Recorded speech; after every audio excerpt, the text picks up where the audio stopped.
Sills. So many compelling topics. So many compelling topics, and we're on the eve of starting week 4 of the National Football League and getting into the 4th week of the season. Here is my ultimate dream this weekend for Philadelphia sports fans. I pray to God Josh Harris brings every single Sixer person and puts them in the booth. I pray that Joel Embiid is wearing a Commander's uniform at Lincoln Financial. I pray to God that they do cutaways to him cheering his Commander team so that every Philly fan will know that carpetbagger is a scumbag. And all the things he told you about a process were exposed on Sunday. I don't want to hope for anything where they hide his incompetence. I want it exposed. But you know what? Hey, I bet you the NFL is definitely cognizant of that. Have to be cognizant. I guarantee you the NBA and the NFL have had a conversation with Fox. Guarantee you, don't do any cutaways or show the guy cheering his Commander team. Okay? I guarantee you. I want that guy exposed. He don't give a shit about you. He's trying to build an arena downtown, take more advantage of the Philadelphia sports fans. He's bringing in the enemy this weekend. I don't care how you slice it. Oh, he has every right to own. Great. But you would own a team that contradicted what you sell season tickets for the 76ers for by having a team that the Philadelphia sports fans hate. Redskins, Commanders, that's one of the teams you guys hate since you were born. Am I right? Hey, man, you can have all these rivalries, 49ers, Bears, Giants, Cowboys, Skins. You grew up hating those teams. Am I right? Am I right? You could talk to me about the Chiefs, the Dolphins. There's only 3 other teams you give a shit about and hating. Dude, I pray they show that guy. Does he have a right to own multiple teams across different leagues? Absolutely. You don't have a right to be a con man, though. He's a con man. He's a total con man. Look, I'll tell you this. If he had won a world championship with the 76ers, okay, he had won. Wouldn't you be more apt to do this? Tone, born and raised there. Hey, Tone, right? Everyone.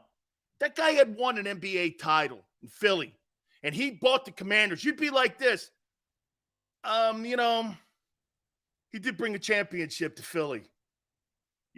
So there's got to be some balance here to this, so I get it, But, dude, when you have an MVP player, and he's going to go down potentially in history as the only MVP never to make it to a conference final, and he's trying to talk to you about some process, he's a bullshit artist.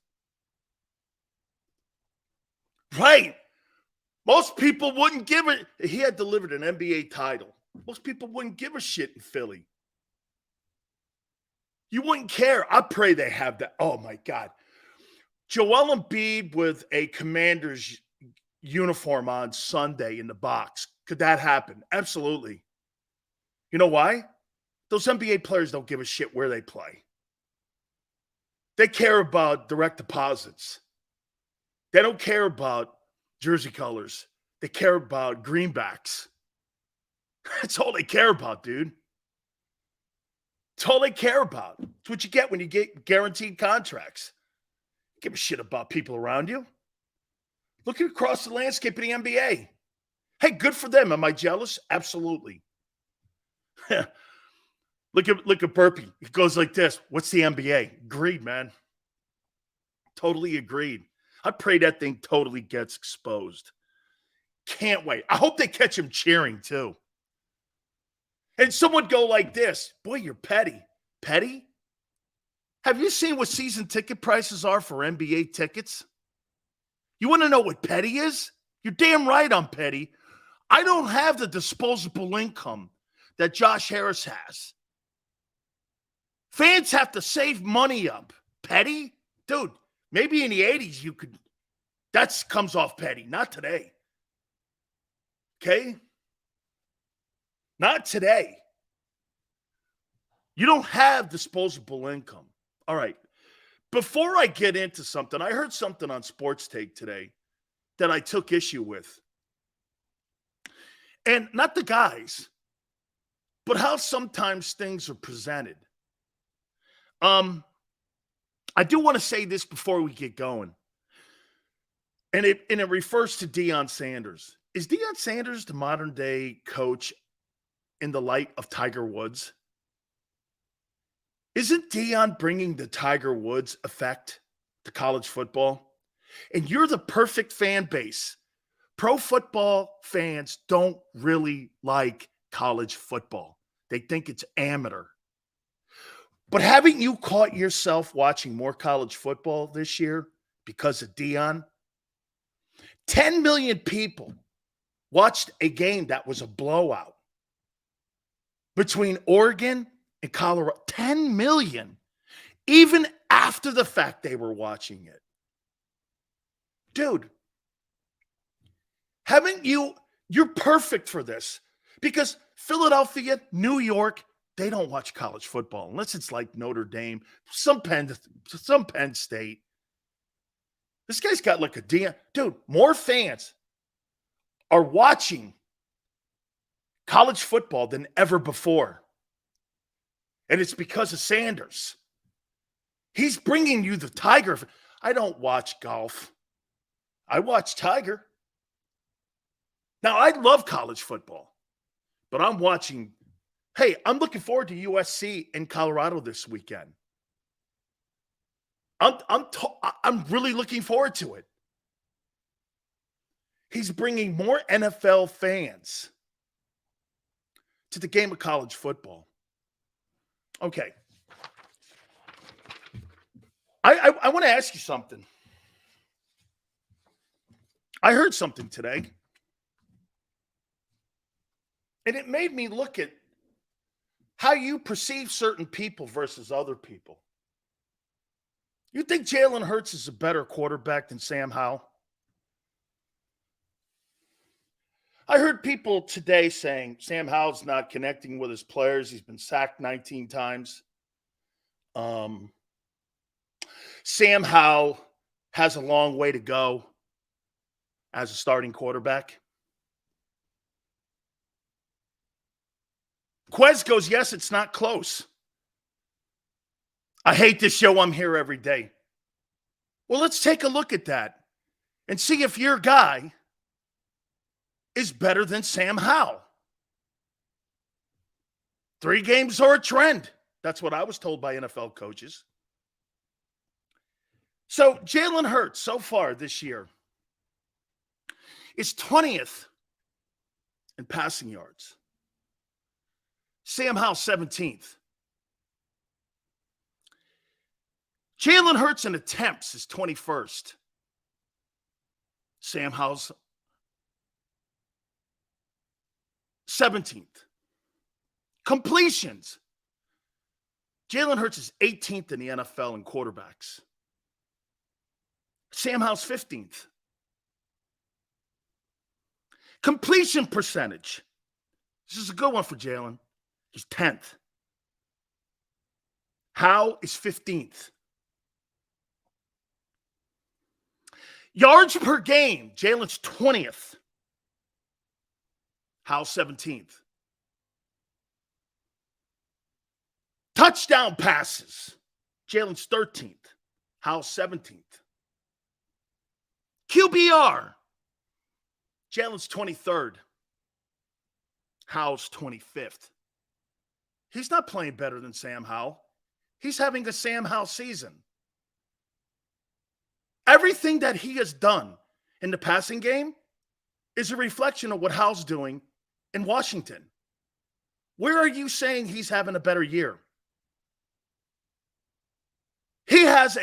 he and Sam Howell beats him in every single passing statistic so far out of the gate, but 2, and it's close in the other 2. So when you say Howell's having a bad year, and he still has a long way to go, your guy's playing at the Sam Howell level. 3 games in. 3 games in, he and Sam Howell are putting up the same offensive passing attack. So when you tell me that Sam Howell is struggling, so is your boy. He's playing as well as Howell.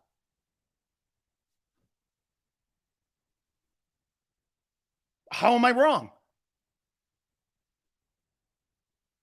Your passing game is Washington.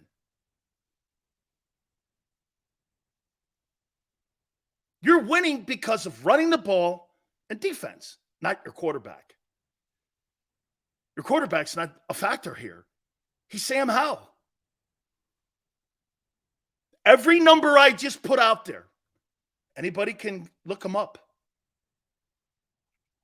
And they're 2-1. Not horrible. And they beat an Arizona team that Dallas got run over by. It's crazy how people try to formulate and put into something that Jalen has not played anywhere near. He's on pace right now for 3,600 passing yards. He's not going to have 17 picks, 17 touchdowns, 561 rushing yards. And all these elite quarterbacks, he's got to be the only guy that's making $50 million a year that have just as many rushing touchdowns as passing touchdowns. Jalen Hurts, so far this year, has regressed. Or to be fair, the passing attack in Philadelphia has regressed. That's the trend. Tell me I'm wrong. Give me one positive. One positive so far. And again, three games are trends. So when you say Sam Howell has a long way to go, Hurts is playing at his level right now. And so here, Jalen playing to win and protect leads, Howell playing for his career and a contract. He's playing Sam Howell football. No way to look at it. He's not. You think he's an elite guy right now? He's not. He's nowhere near those guys. This is an illusion. Totally. That you think your quarterback is outplaying Sam Howell. He's not. 19 sacks, holding on to the ball to you. Hell, I'll give him that. I understand that. Their O-line is nowhere near Jalen Hurts. And by the way, Howell's doing what Jalen's doing this year with lesser talent.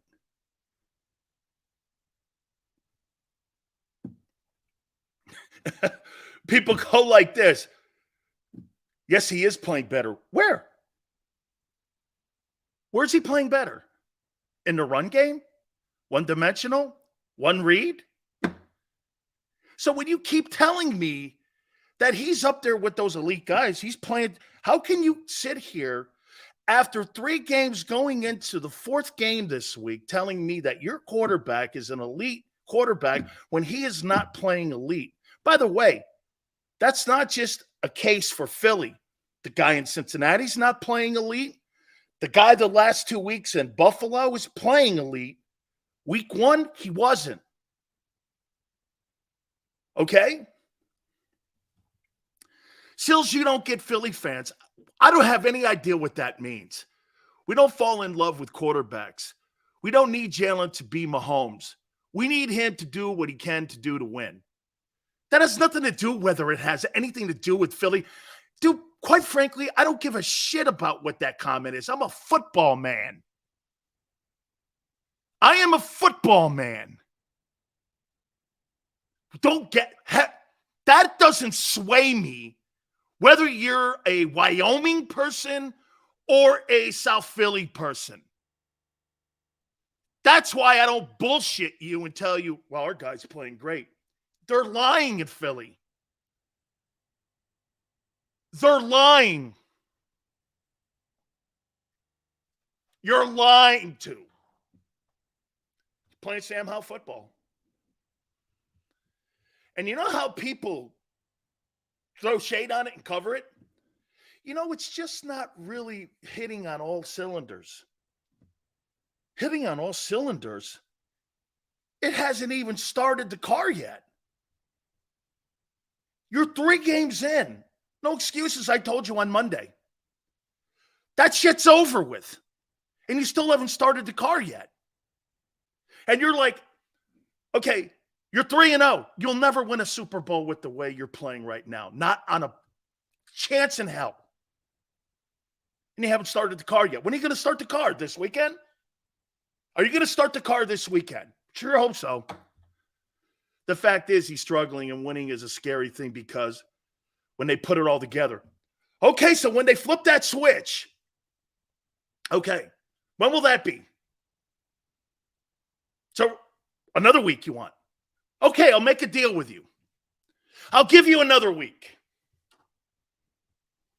I'll give you another week. Fair enough. You want another week? Let's see if this thing gets started. You got Ron Rivera and you got Jack Del Rio. 2 pretty good defensive-minded guys. He should put up some pretty good numbers against his team. Do you not agree? Do you not agree? Or do we have to wait another week? The Jets? What do you want to do? I'll barter this out. When are you going to start the car? Okay? What if he's still sick? You make $50 million. What if he's still sick? Well, guys like Michael Jordan play through the flu and all that and win NBA titles.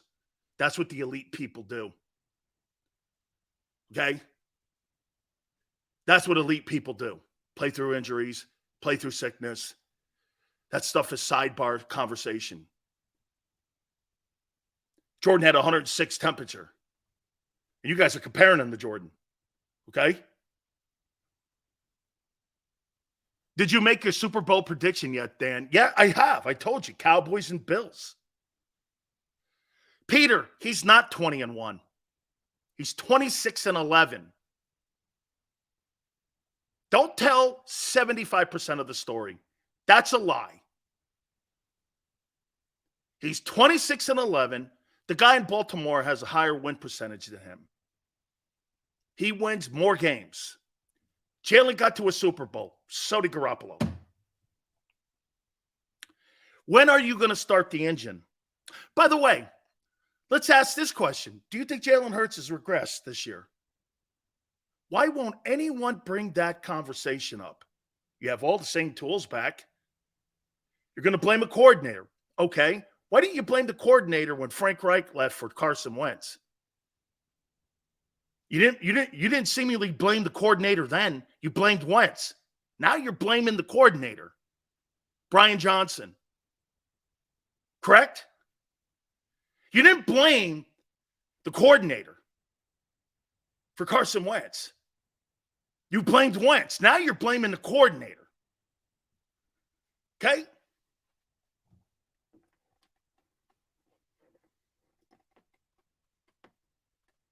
Now, we did get on the coordinator.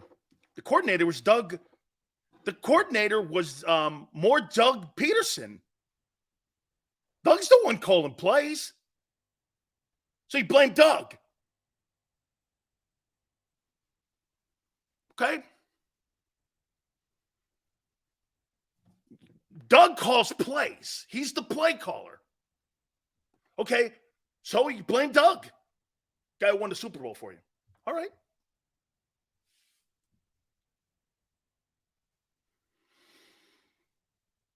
Just has Jalen Hurts regrets so far this year? Yes or no? Not a statistic where he's in the top 10, except for the completion percentage, which is good. That's 10th. Hey, that's showing accuracy, but the rest of them are in the 20s. Keon says no. Sam Howell beats him in almost every single passing statistic so far going into this Sunday game. So do you think Sam Howell's playing well?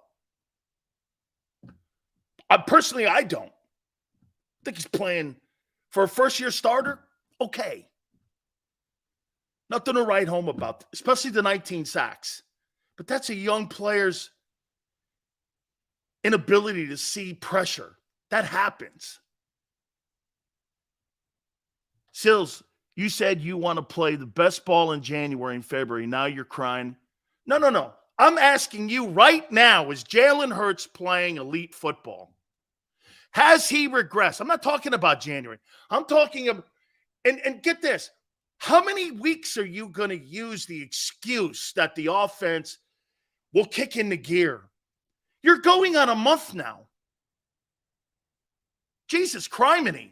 So you're telling me the coaches didn't have this offense prepared correctly, including the head coach. Somebody tell me, why is this thing not out of the gate with – here, let's take a look at this. How many Pro Bowlers are on that offense? Mulata, Johnson, Kelsey, AJ, Devontae, and Hurts. You got 7 of the 11. You got 7 Pro Bowlers, and you haven't started the car yet. So you got a month. You're going on a month.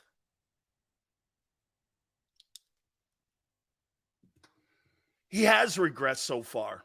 Coordinators are why. I'm not going to dismiss that.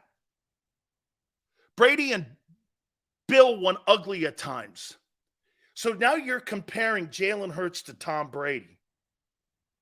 You're right. They won. You're right. And not one hit.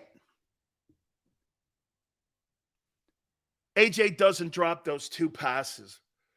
Dude, he's got 3 picks. Jalen is considered a top 3 quarterback? Where? Not this year. Only in perception. Hoss, what you did last year's in the rearview mirror. Ask the Eagles. That's old news. You guys are giving credit for something that happened 13 months ago. New year, man. This is what I told you before about being elite. Elite is consistently being consistent. Every year, Brady wasn't the greatest passer of all time. He was the most consistent of all time. That's what separated him from Aaron Rodgers and Peyton Manning. Not a one-year wonder. You're right, Sills, but when is Dak going to start the car? Dak is so on the hot seat right now that it is blazing hot. There's no doubt about it. No doubt about it. Hey, by the way, you want to put Jalen on the same hot seat that Dak Prescott's on? Go right ahead. I'm not. Because Jalen's early in his career. What I'm trying to do here is tell you, pump the brakes on your guy. He got a long way to go before you call that guy elite. Top 3. Best quarterback in the NFL when he's playing Sam Howell football. He's playing Sam Howell football. And the only thing you're going on, you want to give him a historical 1 year on calling him a great quarterback. That's absurd. I'll tell you this. He's played more average football games in his career than he's played better games. The Super Bowl, he gets a lot of love from me on that. But the 2021 year was not hot. And so far this year, he's not been good at all.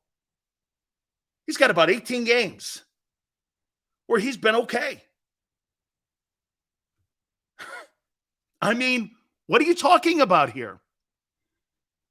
When I watch Mahomes play or I watch any of these other guys like Allen, there's something special about those guys. I don't know, man. I mean, I'm looking at Sam Howell here. Isn't it funny how people present Howell in a, hey, and by the way, I don't think Sam Howell's playing good ball. I think he's okay. Look at this. Look at the conversation over here and how people are denying what I'm saying. Sam Howell has more passing yards. Sam Howell has more attempts. Sam Howell has more completions. Sam Howell has more yards per game. Sam Howell has more touchdown passes. Sam Howell is just 3% or 3 places outside of QBR to your quarterback. And you're trying to tell me he's in the same category as Tua Tagovailoa and Mahomes and those guys? He's not playing at that level. That's elite. And you're like, well, it's only 3 games. Well, we're going on a month. Is Brock Purdy elite? He's playing way better ball.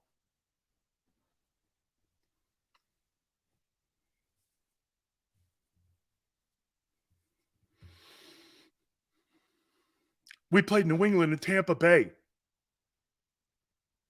You know, when you're a great team, the opponent is not the issue. It's you. You think you roll into a game, you're going, oh my God, look who it is. It's Tampa Bay and it's New England. You go in there going like this. They should be saying it's the Eagles. I said it yesterday, and I'll say it again. You'll never win a Super Bowl like this, ever. You have no shot. You're going to win games this year, a ton of them. Won't win the game, though. No way. Quarterback playing Sam Howell football? Not happening. Not happening. Let's take a look at this, too.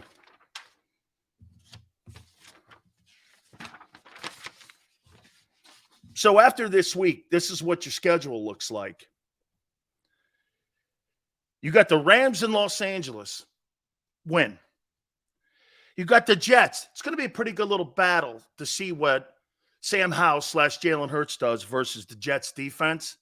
Since the Jets are pissing and moaning right now about Robert Saleh falling on the sword for a guy who's incompetent at the quarterback position in Zach Wilson. Then you got the Dolphins in week 7, and you got Washington in Washington. You should probably win 3 of those 4 games. You're not beating Miami. You're not good enough to beat Miami. I just saw some elite is winning. Okay. So then you constitute Jimmy Garoppolo as elite. He wins. He's 47-19. He's elite. Okay. If that's your metric, you can't just use it for him and say Garoppolo sucks. You can't. Jimmy G sucks. He wins. He's 49-17. 5-2 in the postseason. Took a team to the Super Bowl like your guy. He sucks. Your guy's good. And your guy's playing Sam Howell football. Rationalize this out to me. Rationalize this out.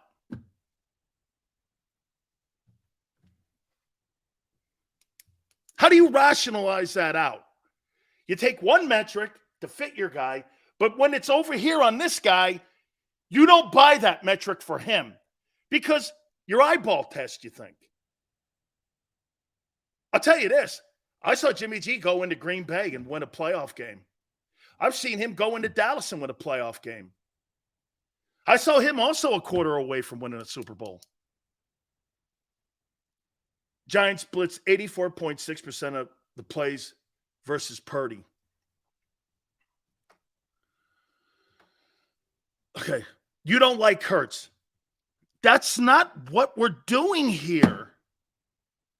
Like has nothing to do with it. I don't know Jalen Hurts from a rock in the ocean. I don't care to. I could care less about liking as an Eagle fan, you're absolutely correct, and the fans are not realizing the offense and defensive line. Your offense and defensive lines are so good. You win because of those two guys. You're winning ball games because you are exceptionally elite. In my opinion, a lot of guys could play quarterback in Philly. Just like a lot of guys like DeAndre Swift could run behind that line. I really don't think it's your guy. So you think Jalen Hurts goes to Chicago and does the same thing, or does he look like Justin Fields there? Pretty much the same talent except for the O-line. You think he goes there and he puts up an MVP numbers? I bet you Mahomes goes up there and win 10 games. Allen, too. You know why? Those guys don't have a lot of talent around them. It's them. They don't have A.J. Brown and Devontae and Goddard and Swift and the best O-line in foot. They don't have that. How are you not clicking out of the gate with all that talent? Don't you question that? How your offense, I heard from the morning to the night, from radio to TV, how are you continuing to use this excuse? Well, it's not clicking yet. Why? There's not another offense in the NFL with more talent than in Philadelphia. Why aren't you clicking? Oh, I know. It's the coordinator. Okay. So this is Brian Johnson's fault. You're looking for excuses and scapegoats instead of putting in the mirror here what the whole problem is. The NFL caught up with your guy, and he's struggling at seeing the field. As I said, he's playing Sam Howell football. Howie was smart with the contract to keep talent. Okay? But yet, get this. How about this? What's even more remarkable, do you know who the best coach on that Philadelphia coaching staff is right now? It's your D coordinator. He has been sensational. Sensational. He has been sensational. For the amount of talent that you don't have at certain positions, and for them to be playing, tell you what, Jonathan Gannon had to go get players off the ice cream stand. Those two guys in the middle, and you're not even getting shit from Hassan Reddick yet. I don't think that's going to continue. I think that guy's going to take off like he did last year. Why do I say that? Well, he's had 3 years in a row of it. You have to give him the benefit of the doubt. You totally have to give him the benefit. You give him the benefit because you saw what he did last year. He started slow, and you're like, okay. You can't put that guy's face on a milk carton yet. Plus, he's been banged up in his hand. I get it all, man. Hand strength is important. Okay, you're really not getting to the quarterback. Your two tackles are. Everyone else is Sweat's kind of getting there. And by the way, Zach Cunningham hasn't been horrible. He hasn't. What Sean Desai's doing on that side of the ball, fantastic job so far. Even with, but we knew this was going to have to come along a little bit slower. Mitchell has a better record on the Colts than with the Birds. Sure. Okay. Great. Morrow, not bad. Okay? Does it matter who gets there? Not sure what that means. Stoutland's the best coach on the team. Well, not in pass protection. Your quarterback's getting smacked. And your passing game is not good. You're Sam Howell. Safeties have been okay. Blankenship has been a surprise. Carter has been sensational. Davis proved even to the Eagle coaches he's turning into a 3-down guy. Now the question mark will be, can he play 17? We'll see. Great start. Great start. Milton Williams is playing well. Okay? Don't you feel stupid lying to fans? Where am I lying? I took this off of ESPN.com. Where am I lying? I think that coordinator's done a spectacular job. Hurts was sacked only once versus the Bucs. Pass pro may be turning the corner. Sure ain't the passing game. Could be. Bucs can get after you. Okay? Bucs can get after you. Did a nice job on Shaq Barrett and them dudes. Absolutely. This will be a nice test here. They got really good coaching in Washington. They got really good coaching. You got Bieniemy, Ron Rivera, and you got Jack Del Rio. Two guys have been head coaches, and one guy should be. Jalen is learning a new system to add to the art. So there's since when is there a new system? I give him credit for that. Let him learn and get better. What are you talking? So I was told it's the same system.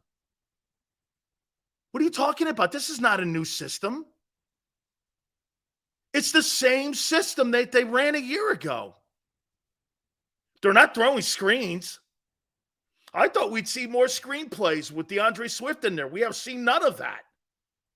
How about implementing a little of that? Your tight end is a non-factor. Where's this new scheme? What are you talking about? Clearly, you're saying Jalen is the issue. In the passing game? Absolutely. He's playing Sam Howell ball. Anthony, he is in the 20s in passing. Your passing is 25th. What was the passing last year for the Eagles? What were they last year? I'm crazy. Where? He's on pace for 3,600 yards. There's not a chance he'll throw over $4,000. Sam Howell ball? I'll do it again for you, Sue. Yards, Jalen, 20th. Howell, 17th. Attempts, Jalen, 21st. Howell, 17th. Completions, Hurts, 18th. 15th, Howell. Completion percentage, Jalen's 10th. Howell's 15th. He gets them there. Yards per game, Howell's 17th. Jalen's 20th. Touchdown passes, Howell's 17th. Jalen's 20th. QBR, he's 25th, and Jalen's 23rd. He's playing Sam Howell football. And we're a month into the year. And he's on pace for 36. He's not going to throw 17 picks. Not a chance. But he's on pace for 17 touchdowns. I'll ask you one last time. His running, I wouldn't write home about it this year. He's running less. Do you think Jalen Hurts has regrets this year? And here's going to be the excuse. Well, the offense is not clicking. You're a month into the season. It's not clicking. Well, when? This weekend? You want another week? Or another week after that? You're just mad because Baker Mayfield played. Yeah, okay. He's winning? No. The defense and the O-line and the run game's winning. He's not winning. Jalen Hurts has had no factor in winning these games. Your running attack, do you understand you're running the ball more than you're throwing it? In today's NFL that throws the ball, the rules are set up for that. This is not, you're playing 1990s football. 1990 is not going to win a Super Bowl. I know it's kind of hard for some of you to digest this, but it's I'm telling you who you are right now. Now, to what Tone just said a couple minutes ago, past probe improves. Until I see Jalen have a really good game, he hasn't. So as of right now, 3 games in, going into the Washington game, he's not played well. You're telling me Sam Howell's not playing well. Neither is this guy. They're in the same boat. But you want to take last year's well, he finished second in the NBA. That's nothing to do with this year. Carson Wentz was a runner-up MVP. He was a runner-up MVP. Big deal. Who cares about that? He cares about being consistently good and getting better every year, every game. We're a month into this. You with statistics. No, they're called trends. That's what players are told. Okay? You guys can defend your guy all you want. He's playing Sam Howell football. There's no getting around it. You could tell me all about last year. Great. Rearview mirror shit. I'm talking about now. Right now. Okay? Today. I'm not going to. No. Tone, no. That's a good way to center it, Tone. I'm not abandoning ship. You're missing the point here, guys. Not you, Tone. You're missing the point. Let this quarterback still show you that he can be the elite quarterback you want. You're rushing this. Why pass 100 times and you can get 68 yards? Because you'll never win a Super Bowl one-dimensional. So you're telling me they stopped the run. Team stops the run in the playoffs, and you have no passing game. You're not winning. You have to have some passing game. You can't be 25th and win.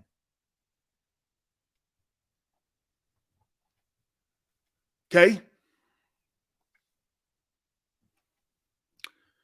I know some of you are having a tough time with understanding that he's having the same season that Sam Howell's having. Sam Howell's having the same season Hurts is having right now, month in, with lesser talent. He is. I can't hear it. I don't want to believe it.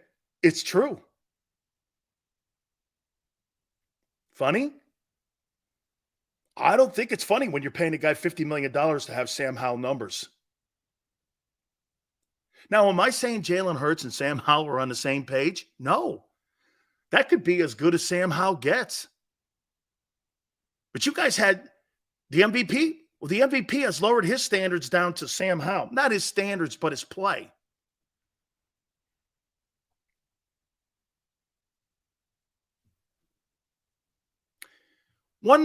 Again, has Hurts regressed this year?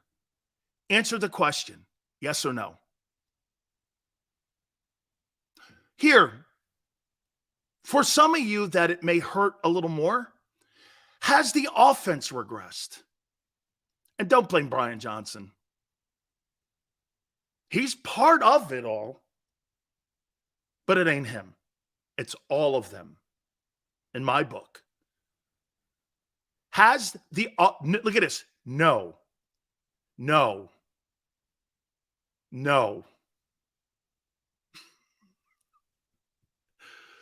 No. You don't think your offense has regressed this year?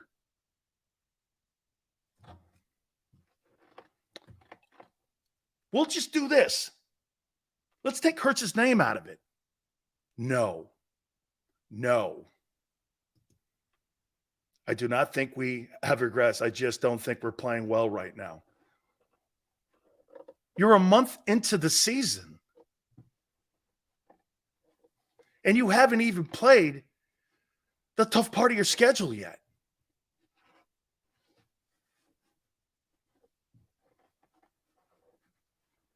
I mean, here, I'll tell you what, I'll give you guys every excuse you want. You're not even playing elite teams yet.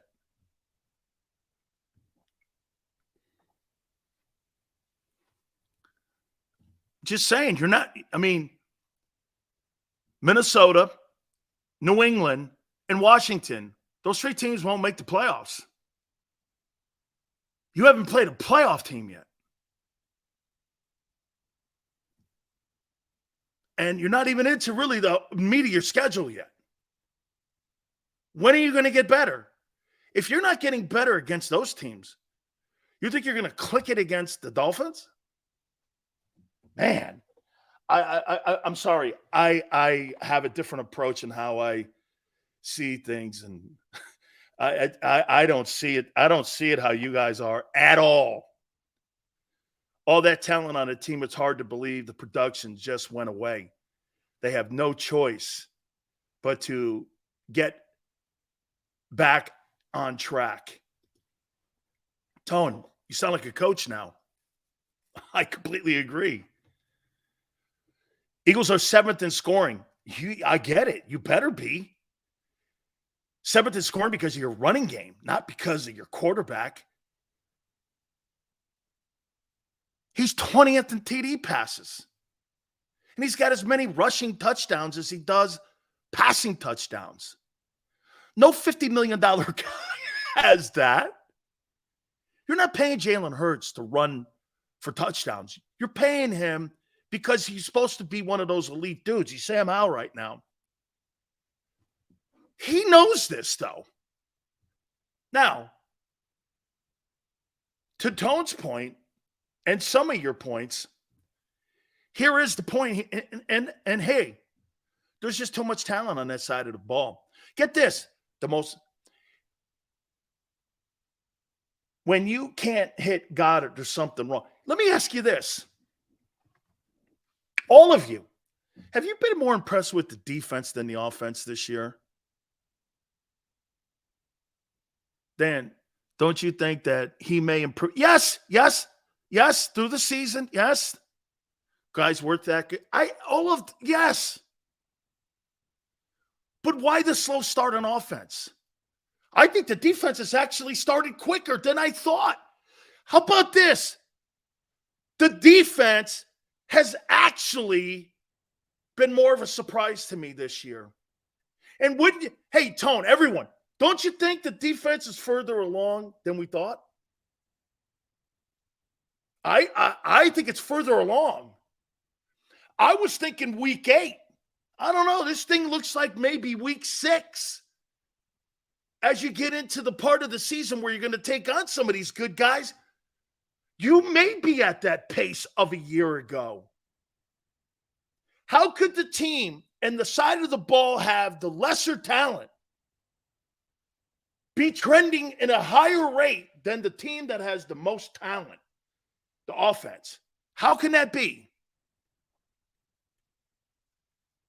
The money's on the offensive side, not the defensive side.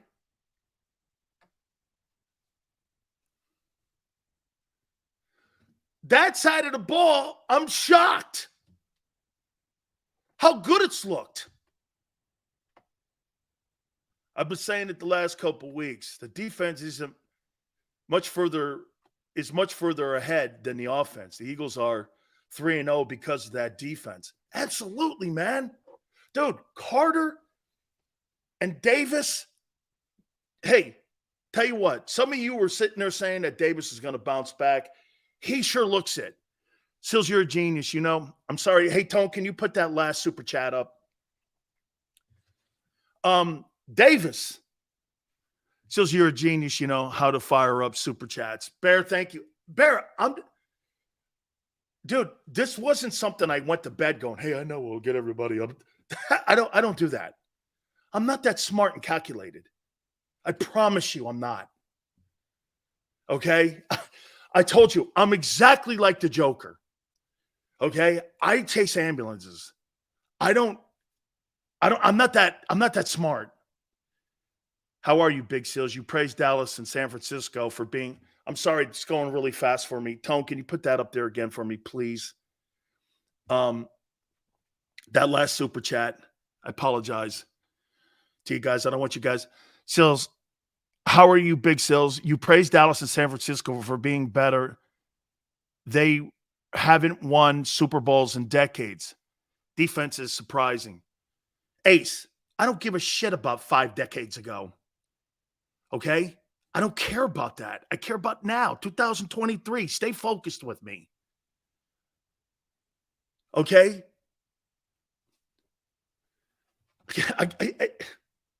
Hey. Your defensive side of the ball has been the biggest. Here have been your stars so far. DeAndre Swift, Jalen Carter, Jordan Davis, Reed Blankenship, Josh Sweat. I've named one offensive guy. You know, I don't really think Slay has sucked either. I don't think that Darius Slay has sucked either. Smitty, he was a non-factor last game. Still, it's not because of him. It's because the quarterback can't find him. He gets – you want to know what you can see with him on a 22? The O-line has not been great. Great running, yes. Not really too much pass protection. And in the pass game, 0. You're 25th. Do you know what you see with Devontae Smith? Put on a 22 if you ever have access to it. When the play's not coming to him. He runs every play like it's coming to him. That is such a great, well-coached, well-disciplined player. I mean, there is no doubt about it. It was about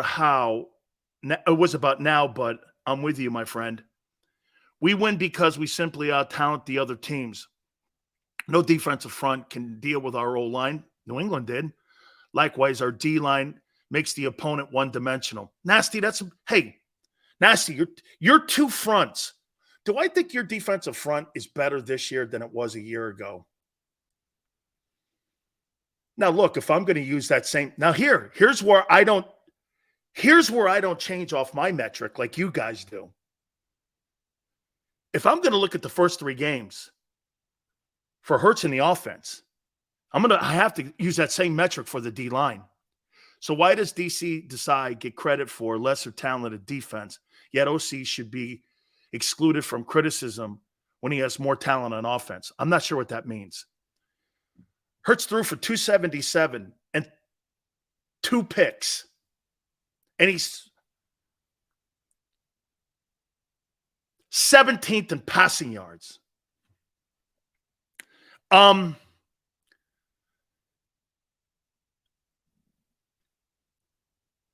of possession is not because of your passing game. It's because of your running attack.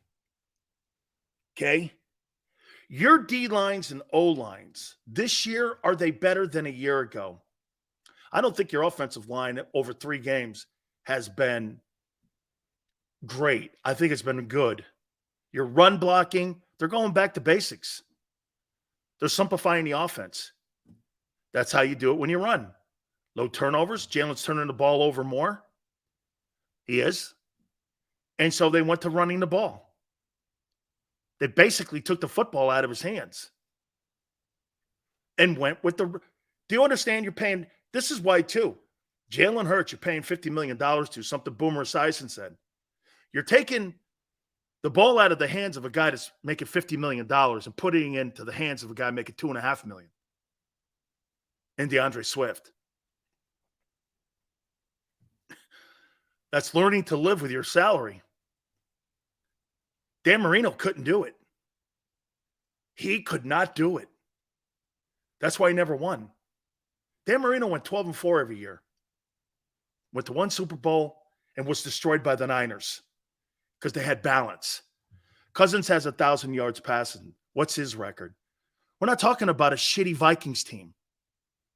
New coordinators. Wasn't there a slow start on defense? Esiason called plays before in the NFL. Johnson needs more time. So you're telling me with 7 of the 11 guys on offense that are Pro Bowlers. It's Brian Johnson's fault. You're pathetic. Pathetic excuse makers. The side gets credit, yet Johnson doesn't get the blame. Wait a minute. The players get the credit on that side of the defense. Then Desai. He's got lesser talent. Yeah, he's got lesser talent. Don't you see that? How are you not looking at that? He's got first-year starters and many. You lost 5 of your top tacklers. On that side of the ball, you lost a back who looks like you replaced and a guard. And on that side of your ball, you lost the number 2 tackler in the NFL right now and the number 10 tackler in the NFL in Kaiser White. You got a brand new safety position, and you're looking for a new slot guy. Yeah. And you lost 10 sacks in your DT. Yeah, he gets more credit. Yes. Yes. He gets more credit. Dude, 3-0?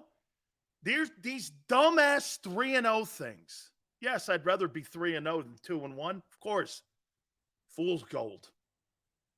Fool's gold. Fool's gold. College football, that's where that shit matters. NFL, NFC title game, AFC title game, Super Bowl. Nobody cares what your record is. That's all that matters. He's 20-1. No, he's not. No, he's not. Keep winning. Keep winning. You will never win a Super Bowl with the offense playing this way. Now, will it get better? Okay, we're a month in. How is it going to get better? How is it going to get better? You're going to be playing better teams. Tell me. How is it going to get better? Last year, Hurts had 9 games with under 250 yards passing. So as well as he played, he still wasn't terrible effective as a passer. Yeah, but they're asking him to run less this year, Nasty. Beginning of the season last year, Hurts was the running back along with Sanders. That was the factor in the run game. This year, it's Swift and Swift alone. Mike Evans only had 60 yards. Thank you for the update. I can read. As defenses come up in the box to stop the run, that's right. That's a great take. Bear, that's what's going to start happening. Okay? You're going to drop 5 in the box. You're going to put them down, and you're going to make Hurts win from the pocket. I don't think he can. I don't think he can. So where's it getting better? Was Jalen Hurts a one-year wonder? I'm not anywhere near saying that. I'm totally not believing that. Based on your logic, Cousins has 1,000 yards, so he's better. No, I'm telling you, Jalen Hurts has the same numbers right now as Sam Howell. That's what I said. He's playing as well as Sam Howell. And you're telling me Sam Howell sucks. Actually, Hurts had 6 games under 180, and it seemed to work last year. What's my point? You're telling me you think that offense looks as good as it did a year ago. How dumb. Holy cow. Some of you guys are ridiculous. Every single human being in Philadelphia is using this excuse. Well, it's early and, they haven't hit their stride yet. We're a month into the season. You have no more excuses here, dude. He's playing the same ball here week in and week out. I haven't seen any improvement. Have you really seen improvement from Hurts so far in 12 quarters? Have you?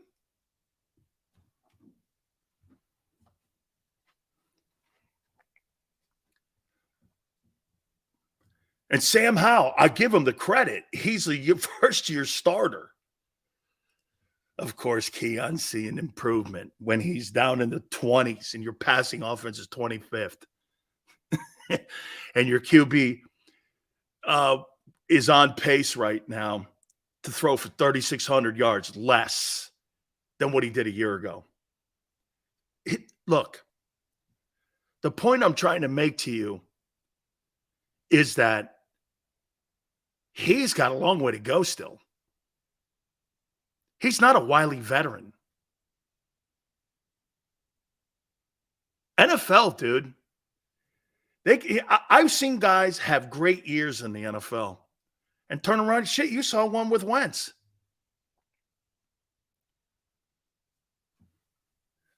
You couldn't even answer, honestly. 90% of you today couldn't answer honestly that the offense has regressed so far. You're right.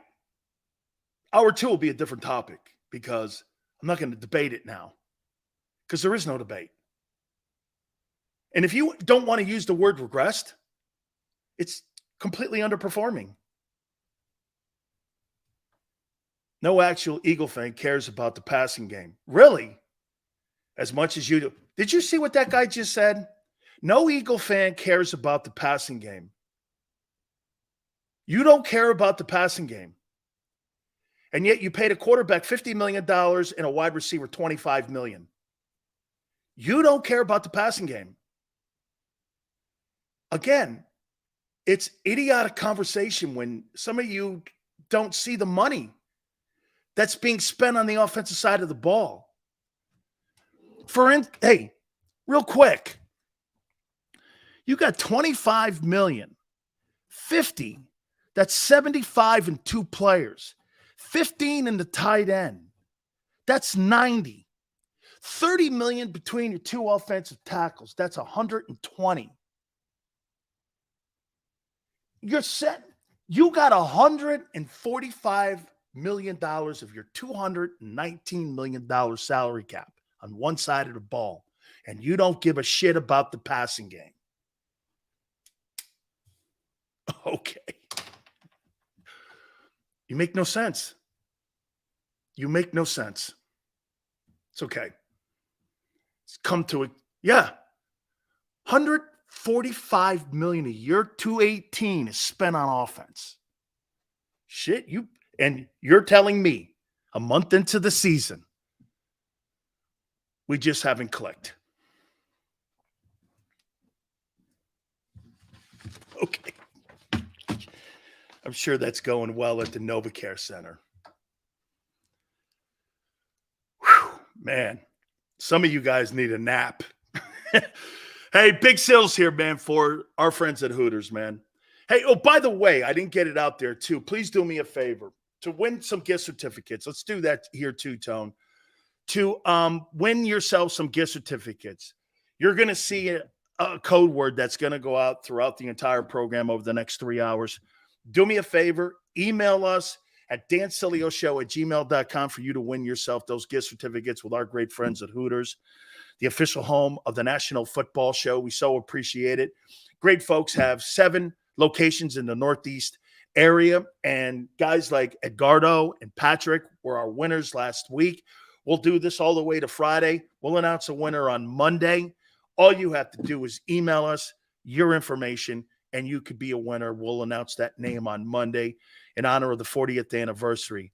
All great things, man, at Hooters. And again, if you don't want to go in any one of the locations, HootersToGo.com. Tuesdays, buy 10 wings. You get 10 boneless free. Wing Wednesdays, a 40-year tradition, 1983. That's the year the place was founded. All you can eat. Kids eat for free on Saturdays. Outstanding happy hours. NortheastHooters.com. Find one of the 7 locations nearest you. That's NortheastHooters.com. And when you go into any one of the Hooters, do me a favor. You tell them Big Sil sent you.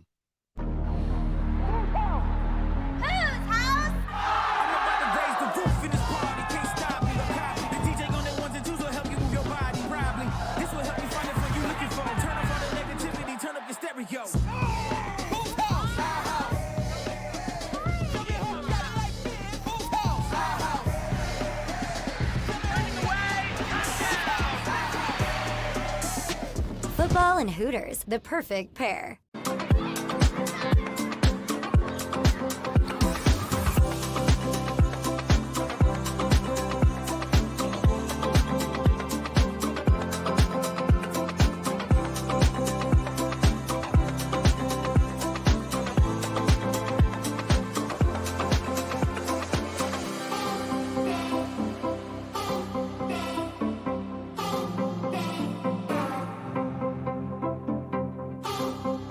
If you own a company and you're not producing a podcast, you're missing out. The public consumes messaging when they're ready. Join the professional podcast network of companies and let JAKIB Media Partners put you in the podcast arena. Come to our professional studio, or we'll come to your place of business and professionally produce your company podcast. Call JAKIB Media right now at 267-261-3428. 267-261-3428.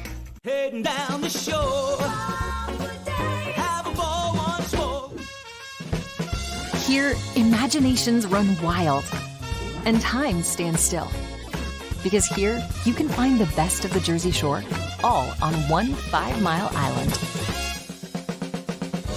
So leave the old you behind and get lost in the woods. Wild, wild, wildwood days. Score and save in southeastern PA and Delaware with Colony Pools this football season, and let the experts close your pool with a custom Merlin safety cover in green for the birds. And if you join our Winter Watch team, we'll give you another 20% off, and Colony Pools will handle it all. Keep your tiles on your pool, not in your pool. Fly with Colony right now, birds fans. Visit flywithcolony.com.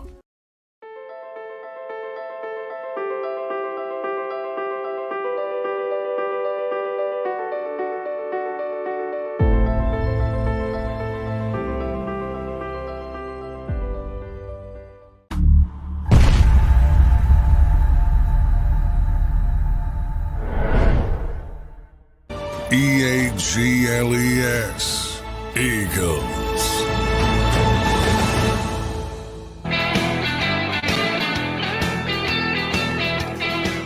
So Nakobe Dean, is he back next week? Be interesting to see how he plays. And I'm going to tell you this. I'm more optimistic about him potentially playing well. Is he, Tone, is he back next week? Or is it 5 weeks? Should be back week 5. Okay. Why do I think there's a chance that Nakobe Dean could actually play well when he comes back?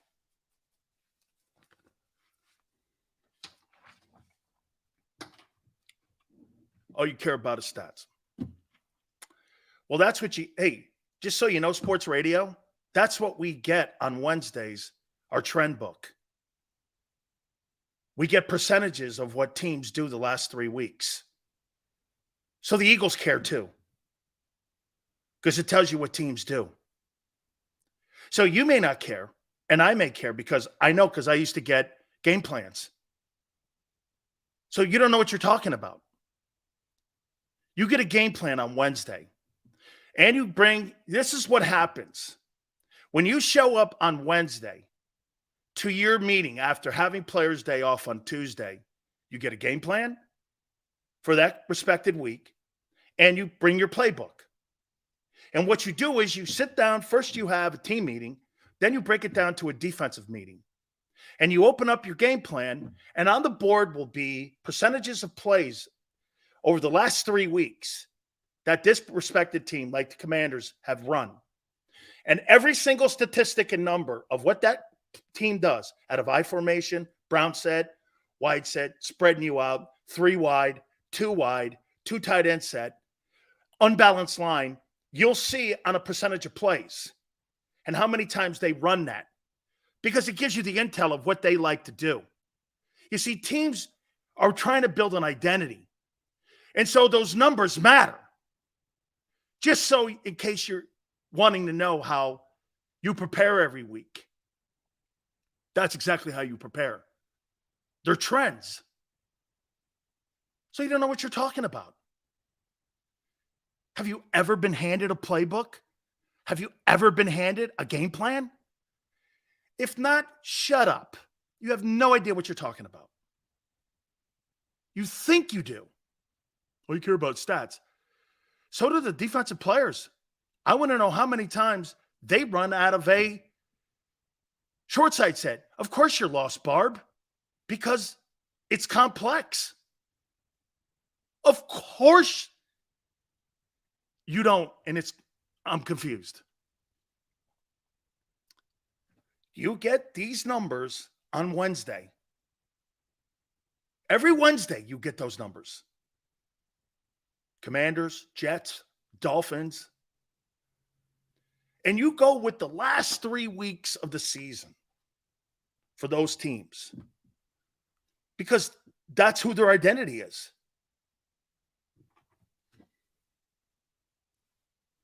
Just here to help.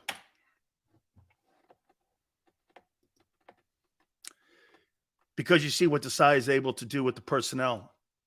That too, Tone, but the guys in front are playing great. Hurts you to say 3-0, just admit it. Eagles are 3-0. Weren't you guys 10-0 last year? How'd that end up? Now remember you asked why Dean will be okay when he comes back. Yeah, I think it's going to be the two things that you said, but I think it's going to be the tackle play too in front. Okay? And Desai probably putting him in a better position too than I thought he would. Sills played free safety, got bones broken. I think when you got guys playing a run like that, that means he's going to have less contact on him. That means he's going to be able to run and scrape, which means he's not going to have to take on a boatload of guys. And those guys, last year, your D tackles, I'll tell you this. Your D tackles last year were driven off the line of scrimmage. That's not happening this year. That's not happening. Okay? All he has to do is not make false steps. And he has to just trust his reads, which is decide what you're saying, Tone. Okay? I don't know what Senor's talking. Okay? All I know is this. I told you, if that guy in this defense this year can't stop the run like you haven't for 2 years, Nakobe Dean will not make the season. I still suspect whether he plays the whole year. I don't believe that guy's built for the NFL. I think he's a shrimp. I think he's too small. But hey, the guys in front are playing well. Okay? And you're playing better than you did a year ago. How about this? If Nakobe Dean had to play behind last year's defensive tackles, he'd get killed. He'd get killed. It's just not big enough.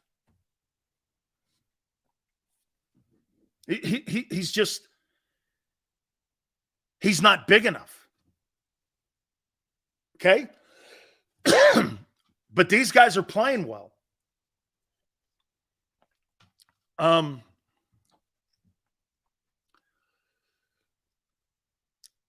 tell you what, Sills, our coaches outcoached Tampa Bay, and it wasn't even close. Same will be this week.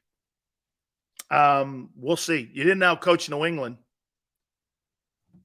That's a fact. You got your pants coached off you. Your pants coached off you. The league is still crying, stopping the push. That's dumb. I love that play. And opposing fans are wishing for Jalen to get hurt because they can't stop it. Well, that's dumb too. Who in their right mind would wish? Are you crazy? No one wishes anybody get injured. Nobody. And by the way, I love the tush play. I absolutely love that play. It's my favorite. It's like the sky hook. The problem that you get is you got other teams. And hey, for the record, not everybody can run that play. Not everybody can run it. I don't know how many times I've seen college and pro quarterbacks over the last 3 weeks try to run that play and duplicate what the Eagles are doing. I'd say half of them don't get it. You know what? I can't. Hey, can you guys remember? Yale, anybody. Neil said the idiot on Barstool was calling for Jalen to get injured on a That's so obnoxious. Good God almighty. Guy wants a guy to get injured so he can had a catastrophic injury because he's putting money down on a game. That is so asinine and criminal. I have no respect for that. As a matter of fact, if that's true, I have no respect for Barstool Sports. Wishing players to be hurt. I have no respect for that. It's a brotherhood, man. There's only been 29,000 players that have ever played in the game over 105 years. I'm one of them. Whether you play 25 years, I'm one of 29,000 men. I've never wished anybody in my life, for anybody in that brotherhood to get hurt. Nobody wishes that. Nobody. Stupid. I don't care if he's a bench warmer. You don't wish for players to get hurt. How bad is that? Good night. God. Sills, do you think you're an elite broadcaster? Absolutely not. Absolutely not. I'm unique. That's why I've been doing it for 30 years. Do I think I'm the best broadcaster in the history of sports broadcasting? Far from it. I'm not articulate. I piss people off. I'm genuine. I have massive flaws. I'm right and I'm wrong. I don't know. Am I Rush Limbaugh or Hannity? No.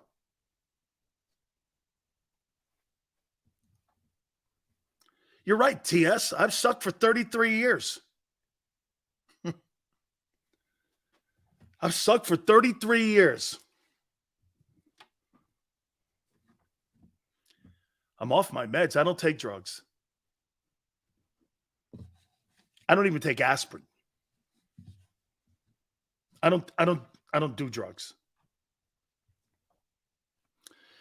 So I'm going to be interested to see Nakobe Dean coming back. Okay? I really am. I'm going to be interested to see how he looks coming back, and he'll be coming back for the Ram game. I don't know. The Rams just got rid of their running back, right? And they sent him up to Minnesota. So we shall see how that goes. By the way, I do think that Washington has. Hey, I'll tell you what. So that's funny that guy says that about you're going to outcoach this coaching staff. How many people believe you're going to outcoach this coaching staff on Sunday?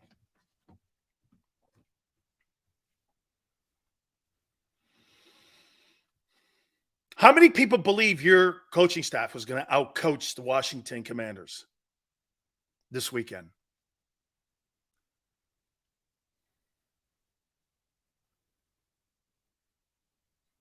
How many people believe that you'll outcoach that Commanders team on Sunday?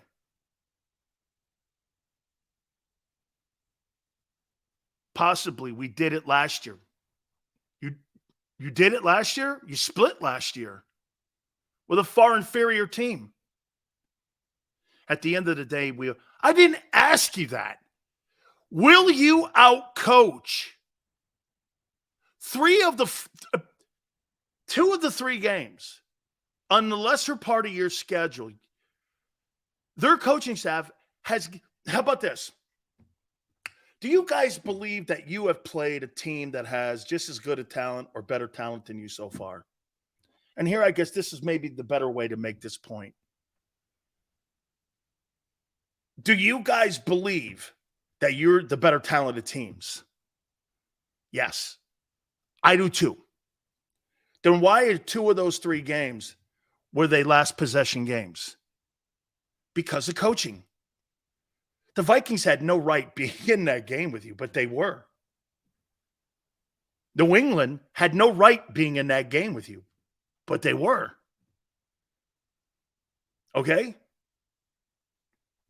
And to now even go further here, so you had Shane Steichen, and for whatever you want, Jonathan Gannon beat the Cowboys this past weekend.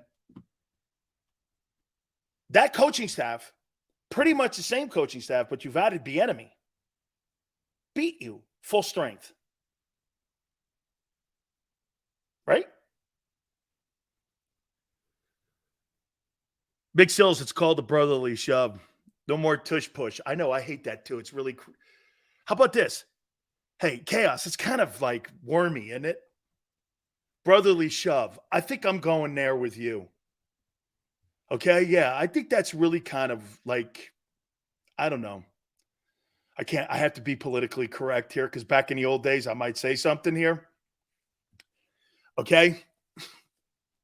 With 4 turnovers. Keep reaching for them excuses, dog. You turned the ball over 4 times. Okay, well, that's on you, not on Washington. Well, we turned the ball over 4 times. How's that on them? Tush push is way too zesty. Dude, we gotta start a trend, man. Because we gotta stop that, man. Tush push. Honestly, man. I feel like that play. No, I won't. I can't. You know what? I don't get the latitude most people do, so I'm gonna. Aunt Betty, I'm gonna behave. Okay, I'm gonna behave. I'm not gonna. Yeah. Hey, Tone. There's a respected city that I think that belongs in a playbook. Is that fair? Focusing on the one loss, whatever. LJ, I'm focusing on nothing. I'm focusing on your offense sucking right now. Okay? I like the brotherly shove. Hey, the brotherly shove. I kind of dig that too, man. First, I didn't say anything. Tush push sounds like a potty train. Feels like I'm being potty trained. The tush push. Come on, get the tush push. And then come on, tush push. Jesus, Grammy. Got to come up with a better name than that. Massive human. Hey, tush push. Every time I hear that, I'm like, I don't want to be involved in it. Oh, man. What's the formations Miami's running that are different? Bear. You know what? I got to start looking at that because Sean McDermott said it yesterday. The revolutionary patterns that they're running in formations coming out of triple sets. I don't know what he's talking about with that. The brotherly shove. I'm in with that, man. The tush push. Sorry, hey, why did I just do that? Hey, man, watch it. Philly runs the greatest play on the planet. The tush push. Sorry, I don't know. Oh, I don't know why I did that. Oh, man. Sills ain't even watching football on Sundays. Don't do anything. Well, hold on, man. Who said that? I'm not watching. You talk so bad about me. Man, some of you guys are snowflakes. Really? I thought you were tougher in that city. Like if I saw Josh Harris walk into my stadium on Sunday, I'm not allowed to promote violence or anything. You better be careful. They might stick you on Wendy's commercial with Caleb Williams. Dude,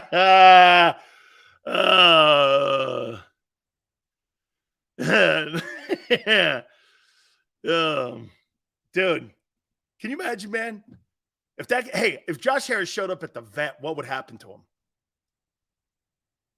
Come on, Commanders! Come on, Sixers! Don't you have a problem with that? Holy shit. Don't you have a problem with that? Come on!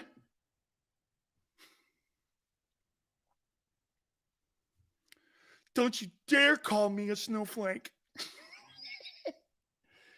I like the tush push. There's not a guy in Philadelphia with any kind of backbone that likes that name, tush push. Tell the truth. Every time you hear an announcer say it on TV, you go like this. I love to play. But you don't like the name. There's not a chance on the planet you like that name. The tush push. Philly? Like I said, there's certain cities in America that may fit, but I don't believe that glove fits. East Canham likes it. Well, he's from Jersey. Who cares? A tone goes like this. Every time I hear it, it gives me heartburn. The Eagles scrum. I like the scrum. Philly special. You got to leave that one. Hey, you got to kind of leave that in the room, and you have that in glass. You never break that.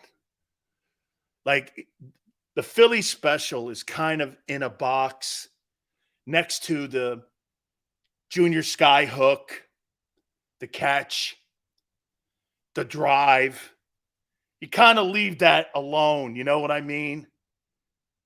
Okay? You kind of leave it there. You don't really go there. Okay, statue. What's my problem with Jersey? I told you before. Statue of Liberty faces the other way for a reason. So everyone in Jersey can kiss everyone in New England's ask, how you doing? Hey, Sileo, is it push, play, or brotherly shove? Or pull? I saw Goddard pulling along there. Camden's in South Jersey. It's vague. I got it, Trey. I know, Trey, I'm from the area. I know what's up. Okay? Of course it faces away from Jersey. Kidding me? Statue of Liberty's not going to face Jersey. Why would it? Oh. Steve, I will not respond to that one. I will not respond. Okay, so again, let me go back to this. So last year, you guys had Shane Steichen and Jonathan Gannon on your coaching staff, and those two guys are head coaches in the National Football League, right? And last year, Ron Rivera, along with Jack Del Rio, beat you. And now they've added Eric Bieniemy. Do you really think you're going to outcoach those guys Sunday? Do you think you're not going to outcoach Washington? You're going to once again have to outplay them. You're not better coached. They beat you last year.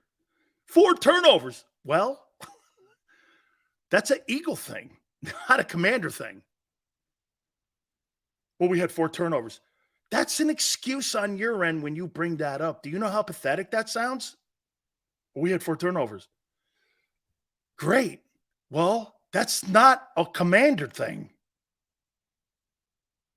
That's an Eagle issue. Okay?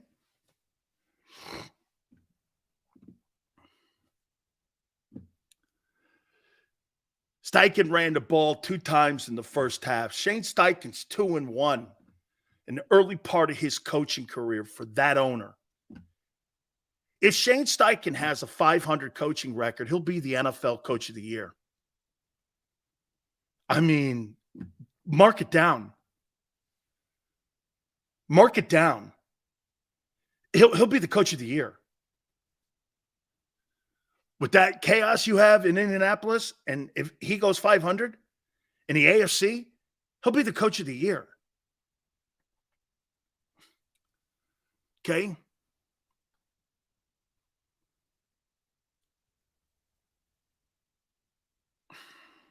So, do you think you're out coaching these guys this weekend?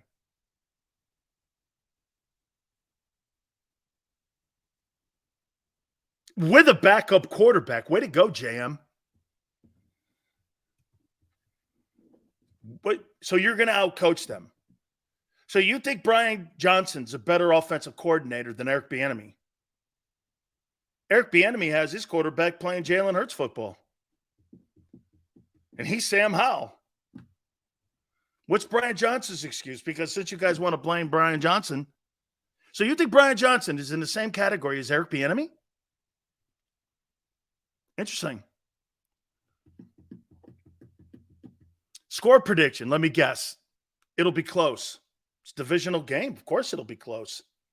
You split with him last year. This guy makes it sound like you blew him off the field. You didn't. You did in the first game. Or I think it was the first game you blew him out. Senor, every game you've played except this Buck game was close. You haven't blown a team out. Look at Senor lying. You haven't blown anybody out. Who'd you blow out? The Bucks? Okay. What was it, 8? 9? Guess so. 10's kind of getting there to a, dominating, yeah. Running teams don't blow teams out.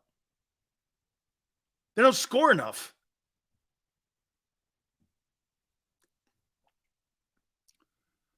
Hey, Tone, can you please put that super chat up for me? I'm not making nothing up. Love watching Big Sills. You keep us honest and grounded. Dirty D. You're so close. And, I love listening to the guys on WIP. Man, Swift's going to be around here a long time. We brought it up yesterday to you, too. And I even brought it up to his agent. He goes, there's not a chance he's in Philly next year. I said, do you think there's really a chance if this guy has 1,500 yards and 60 catch? Well, he's not going to have 60 catches because they don't believe in the screen game. I go, do you really think you're going to be in Philly? He goes, no way. Agent. I talked to the agent. Never offer him. I could offer him $12 million. Are you kidding me? It's not how they do business. Woo! Barcy said Swift is the MVP. Yeah, well, they ain't going to pay him. They're just not. I'm going to take a look at some of the games coming up. Okay?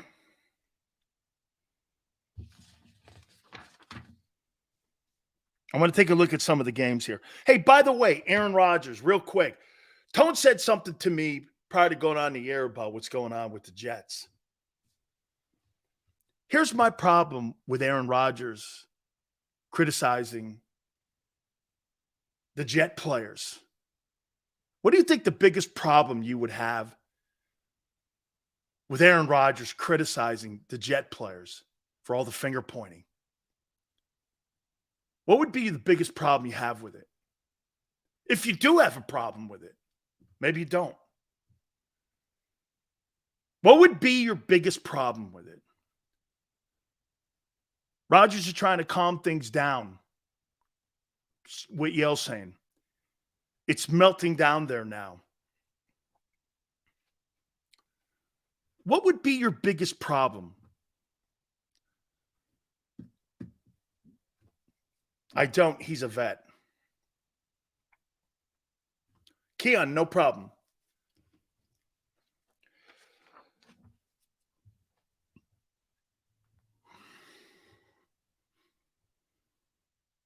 It's hypocrisy. He's in the back seat. Okay. So I guess he goes on the Pat McAfee show, and he's criticizing people from Malibu? You're not in the fire with him. Well, he's rehabbing. Well, then shut up and wait till you get there so you can help and look players in the face instead of criticizing people from Malibu in your beach house in California. I think that's obnoxious. You're criticizing your teammates from Malibu, California. The one thing we got this triple option right now, we're not out coaching them, trying to figure out if we run the West Coast or triple option. You can't run the West Coast. You're criticizing your football team from your beach house in Malibu. Okay? You're criticizing. And you're being paid all that money, and you're a teammate. You were brought there as a teammate, and you're criticizing your teammates from Malibu. And after you criticize them, you go have a white wine spritzer and put your toes in the sand.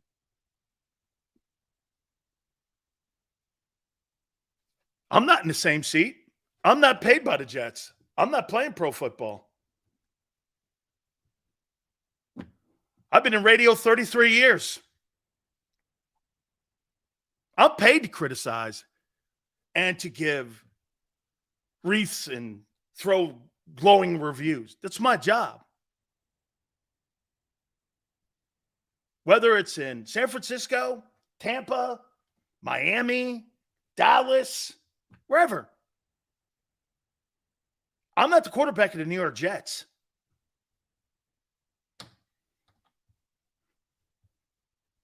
I mean, you're comparing me to the quarterback of the New York Jets. How toolish is that?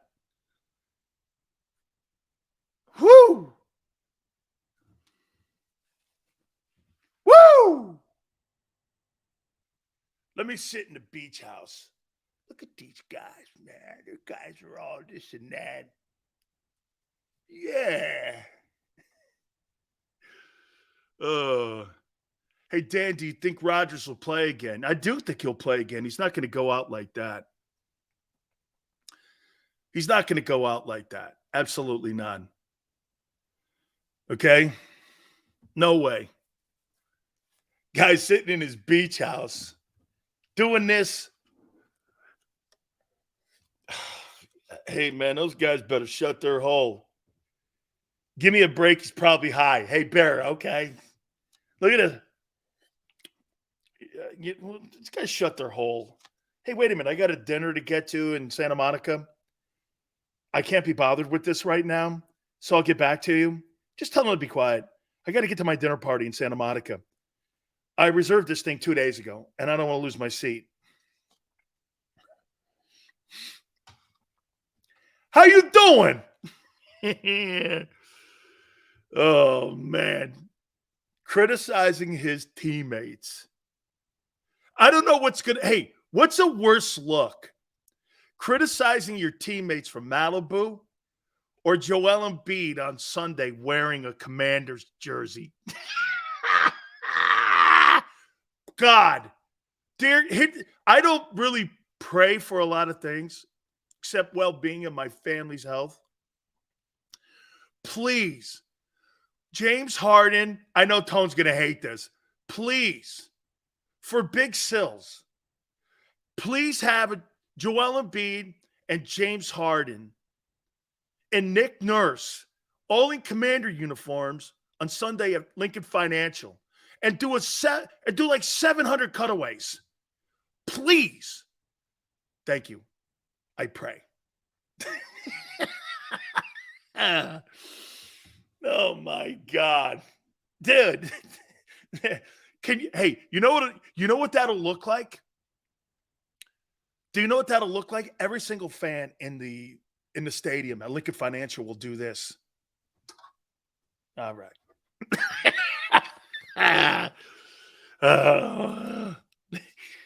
All right. Hey, that parking lot might be tough to get out of. Oh my God. Hey, Tone.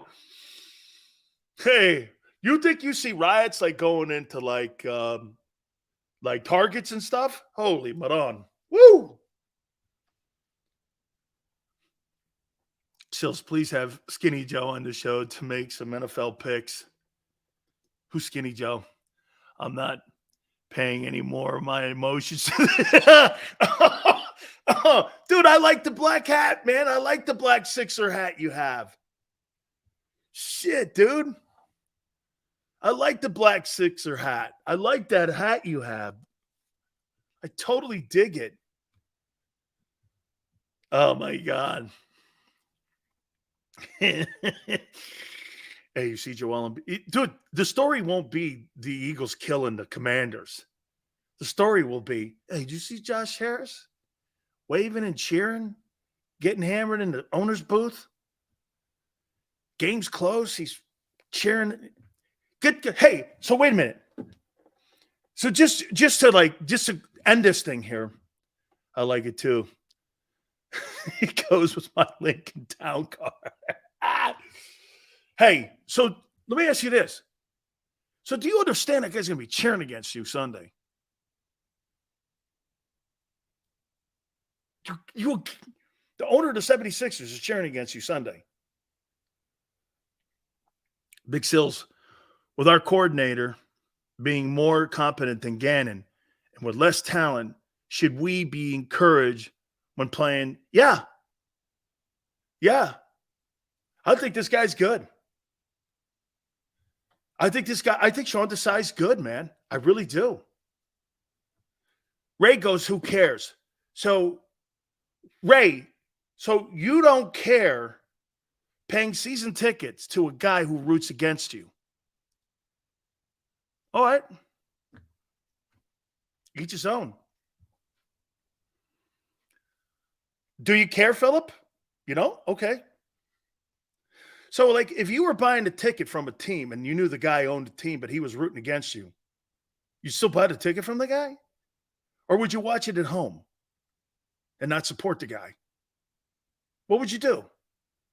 Watch it at home? Would you really pay money to Josh Harris for rooting against you? Okay. You and me are different. You and me are different. I would never do that. I'd watch the Sixers at home, never go to a game ever again. I would never do that. I would not. He's going to be cheering against you Sunday. And the problem I have with it, it's not that he owns the Commanders, is that he's trying to hijack your tax money to build him a stadium where he gets full benefits from downtown. And to make you pay for a house for him to live in and to increase his net wealth, and you get no benefits except waving pom-poms and watching your team bow out in the first round. You don't have a problem with that? You have no problem with that. I'm talking bigger picture here. I'm talking about finances, money, your community. You have no problem with that. Dude, honestly, he wants you to build him a home that he can live in downtown off your tax money on a promise he's never completed. And he's going to root against you Sunday.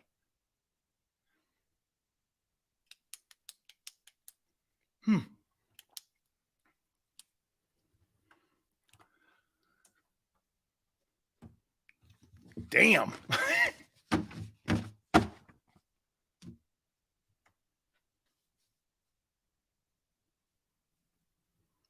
Scott says Sills doesn't know shit about Josh Harris from a can of paint. I just know this. He's rooting against you Sunday. He wants a new stadium downtown.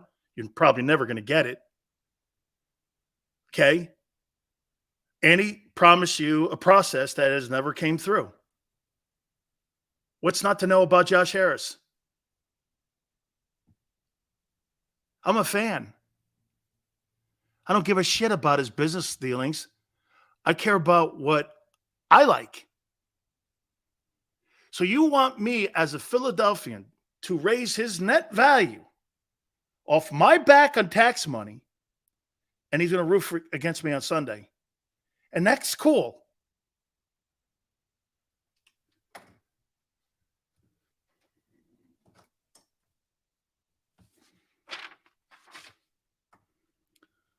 Sills is no NFL fan of any team. I have no team I root for. I don't root for any team. I root for players, perfection, and greatness. Okay? Ed Snyder cared. You're damn right. I love Ed. You used to come on my show. Dude, Ed Snyder was one of the greatest NHL owners in the history of sports. You know how many times me and him would email back and forth? Do you know how many times when the Flyers would come down and play the Lightning, and I was doing my morning show that he would come on, him and Bobby Clark, when Bobby was running the franchise? They would come on all the time. You know who follows me on Twitter at Dan Sileo Show? Bernie Perrant. I'm friends with Bernie Perrant through Ed Snyder. That's how I met Bernie Perrant. You don't know anything about that. Your owner loved me. Clark loved me. He didn't really like the fact that I loved Lindros, though. Okay? He didn't really. Hey, Barb, I'm not going to lie to you. I did love Lindros. Okay? Sorry, but I did love Lindros. Okay? I'm a Lindros guy. I did. Okay? He was friends, Jack Wagon. This guy, Keon, has like you're 3 decibels, Keon, away from being like really somebody that we may have to have eating food through a straw and have home care for. Okay? Seals is for real. And so was Lind. Dude, I loved Eric Lindros. Hey, real quick. 11. Keon, I'm kidding. Hey, 11. My friend, God, do I? Oh, no, I don't have the puck up here. I used to. So I was told this, that Scott Stevens, I love Scott Stevens. Hey, Barb, Scott Stevens, in that playoff game that he annihilated him, he told Eric Lindros 3 times. And get this, Scott Stevens is from Medicine Hat, Canada. I love Scott Stevens. One of my favorite players of all time. What an ass kicker, man. He told Eric Lindros 3 times to pick his head up. Pick your head up. Skated by him again. Pick your head up. 3rd time, he knocked him out. I go like this. So Scott Niederman told me, he goes, yeah, man, he told him 3 times. Scott Niederman goes, dude, he told him 3 times. Ken Danico goes, I heard it too. I was friends with all them Flyer guys. There was Yale. Do you guys ever hear the name Lou Lamoriello? Love Lou Lamoriello. I'm sorry I'm talking hockey, but I'm a hockey guy. Hey, Lou Lamoriello. I love Lou Lamoriello. I think he's in – where's Lamoriello now? Toronto? Is he up in Toronto now? I think he's up in Toronto. Anyway, dude. Man, he's like, yeah, Scott told him 3 times, man. And Eric Lindros and Scott Stevens were great friends. Okay? Don't worry, Joey. I take care of the content. It's all good. Oh, he was up there? Okay? Dude, they left him laying on the ice for 5 minutes. Keon, right in the middle of the logo, too, man. Hey, Barb, I won't lie to you. I had that as a screensaver for about 4 years. I'm not going to lie to you. It was a screensaver for about 4 years. Lindros on the logo. Steve, hey, it was my screensaver. I've had 2 screensavers. Hey, you know what? I never thought about this with you guys. I've had 3 screensavers. Tone, I got 1 now when I played.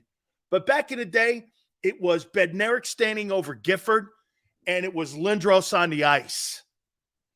Oh yeah, those are my two screensavers that I never thought about it. They were Philly related. Lindros says a player amazing. He had issues off the ice, but they tried to change his game, and they did try to change his game. You know, Bobby wanted him to be more like, hey, Ace, I don't want to get off the subject here because I want to look at week 4 of the NFL, but they wanted him to play more like Messier. Okay, they wanted him to play more like Messier, and he didn't have Messier's game. Messier is the greatest captain of all time. Him and I would say Brian Trottier. Those two guys were probably in the same category in my lifetime. Brian Trottier and Messier. These guys were great. All right, hey, listen, guys. We're going to look at week 4. My friend Jason Cole for Yahoo Sports, Pro Football Hall of Famer. We're going to talk to him. That'll be in the 3rd hour at 5:30. Don't forget our good friends at Hooters.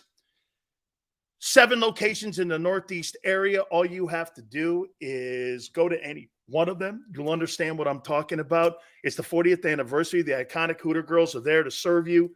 You're absolutely going to love it. NortheastHooters.com. Find one of the 7 locations nearest to you for you to enjoy it. If you don't want to go into any one of the places, go to HootersToGo.com. Also, Tuesdays, how about some of the 40-year traditions? Buy 10 wings, get 10 boneless, free. Wing Wednesday's a 40-year tradition. I say this to you guys, man, all the time. 1983, that's the year the place was founded. $6, 6 items. Trade. Try the fried pickles. Absolutely insane. Happy hours. NortheastHooters.com. That's NortheastHooters.com. And when you roll into any one of the locations, do me a favor. Tell them Big Sil sent you.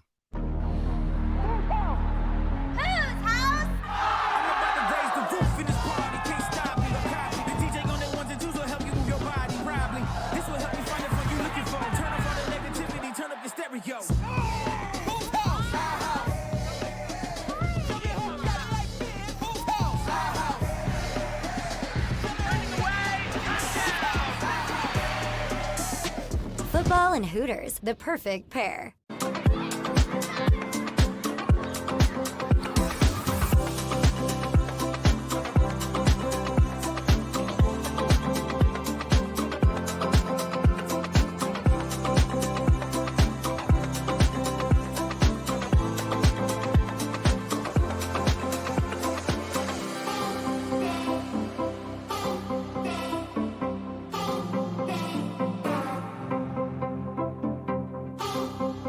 If you own a company and you're not producing a podcast, you're missing out. The public consumes messaging when they're ready. Join the professional podcast network of companies and let JAKIB Media Partners put you in the podcast arena. Come to our professional studio or we'll come to your place of business and professionally produce your company podcast. Call JAKIB Media right now at 267-261-3428. 267-261-3428. Heading down the shore. Have a ball once more. Here, imaginations run wild and time stands still. Because here, you can find the best of the Jersey Shore, all on one 5-mile island. So leave the old you behind and get lost in the woods. Wild, wild, wild days. Score and save at Southeastern PA and Delaware with Colony Pools this football season, and let the experts close your pool with a custom Merlin safety cover in green for the birds. And if you join our Winter Watch team, we'll give you another 20% off, and Colony Pools will handle it all. Keep your tiles on your pool, not in your pool. Fly with Colony right now, Birds fans. Visit flywithcolony.com.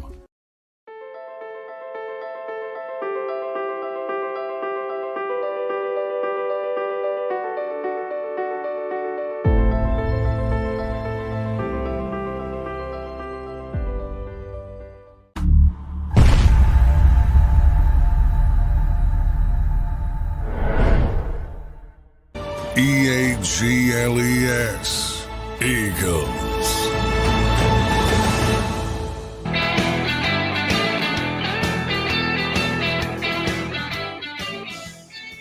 This will be a very controversial conversation here because I want your opinion on it.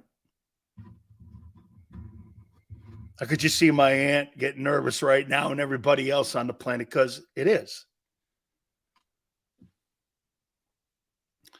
Top of the hour, we'll look at week 4.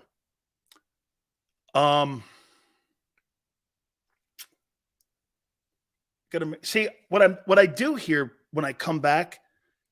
I was told a lesson by Rush Limbaugh years ago when I went down and watched him for 2 weeks do his radio show after I got into a little bit of trouble. They told me to write my words out so I could see them. And it's been a helpful thing ever since 2012. So I write out the words. Yeah, Gabe Hobbs sent me down. I worked at Clear Channel for 16 years. And he sent me down to West Palm where Rush used to do a show. And again, I'm not talking about his politics. I don't give a shit about his politics. I cared how he delivered content. Rush would show me the Miami Herald. I'd read it to him. And then he'd read it to me and I'd go, holy shit, it's so different. It's delivery of content. Okay?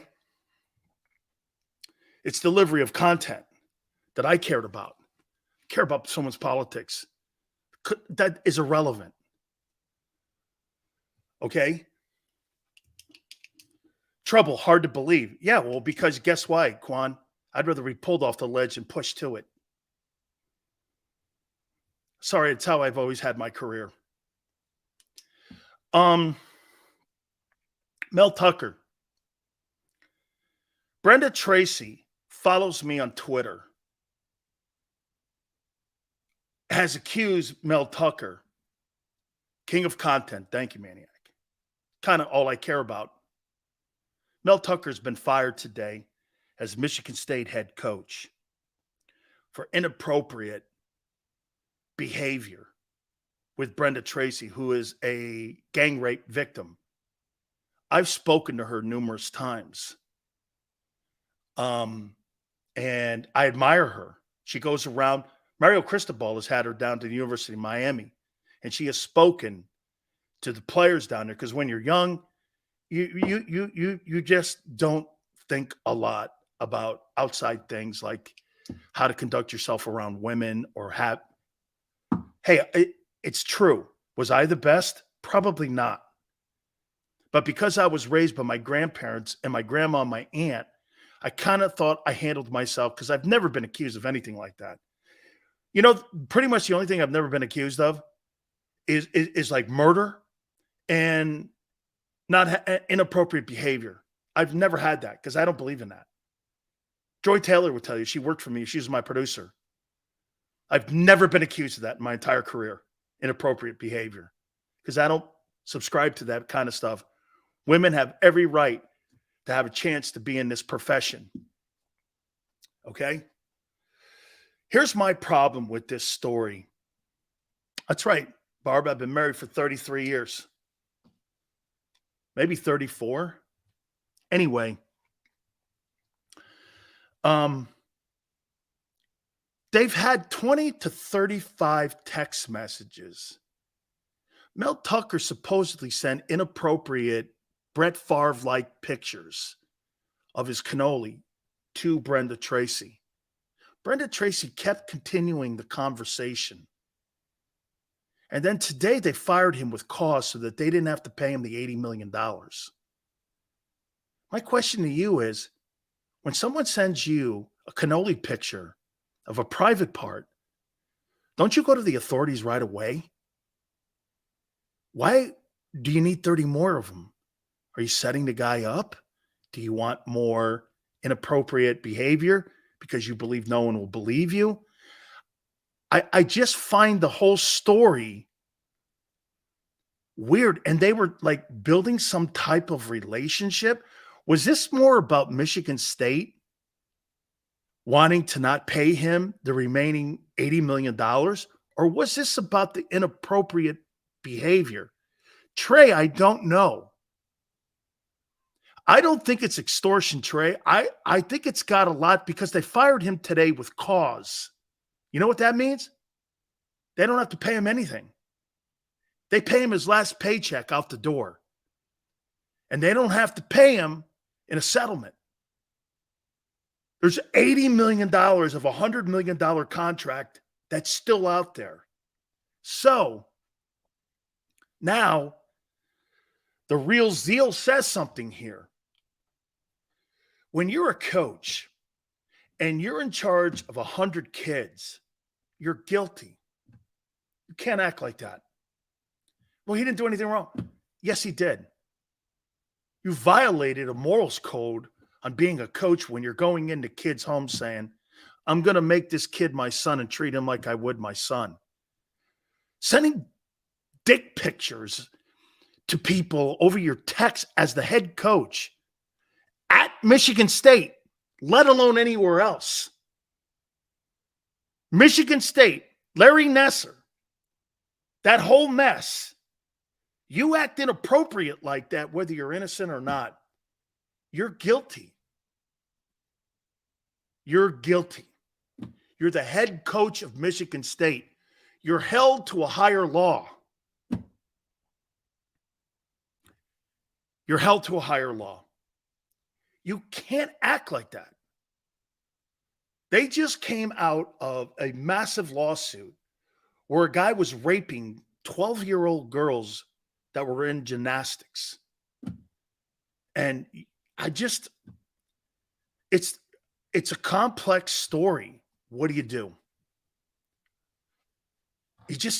I think you just have to conduct yourself with a higher moral code than to sit there and try to spark up a relationship with someone who goes around the country and promotes safety for women on campus with athletes acting inappropriate. You just can't. So Mel's probably right. In the end, she tried. The 30 text messages I don't get. When you act inappropriate with a woman, you don't need 29 other text messages to show that a guy's not acting appropriately. It just seems like a setup, an over the board. I mean, Michigan State now not wanting to pay.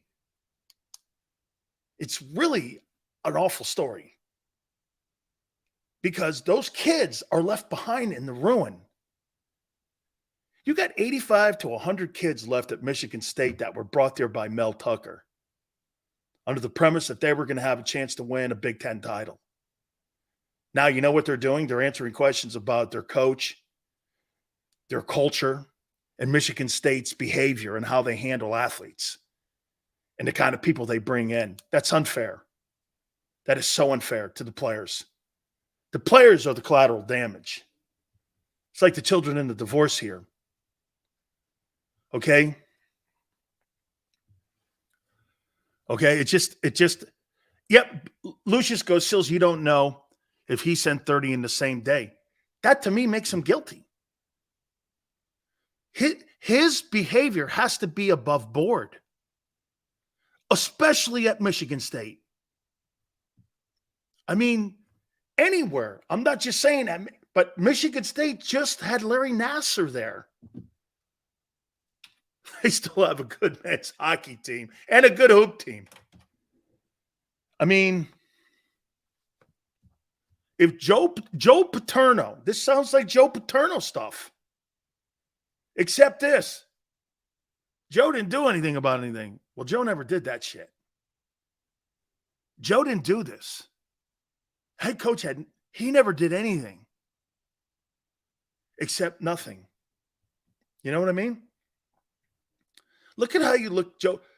Joe Paterno never acted inappropriate. A coach on his staff did. And he looked the other way.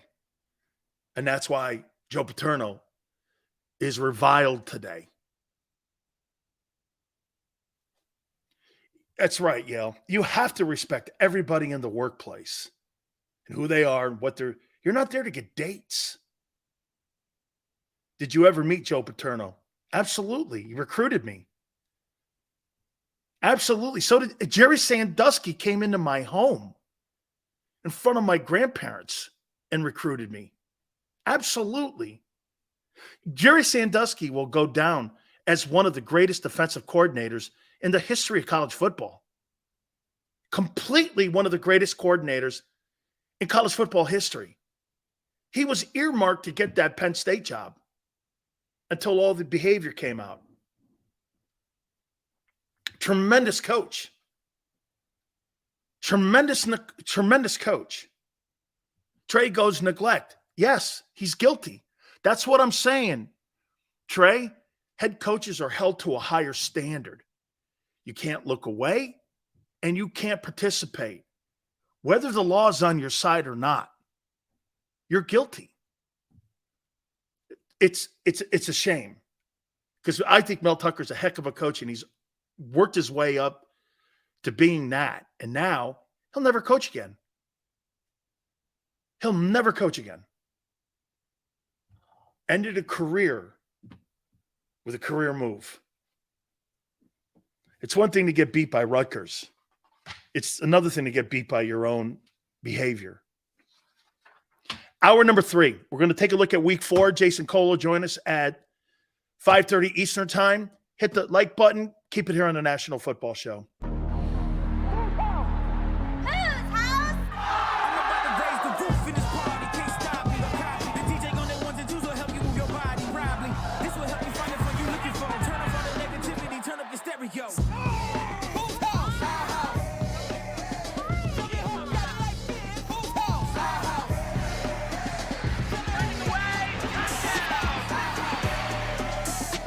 Football and Hooters, the perfect pair.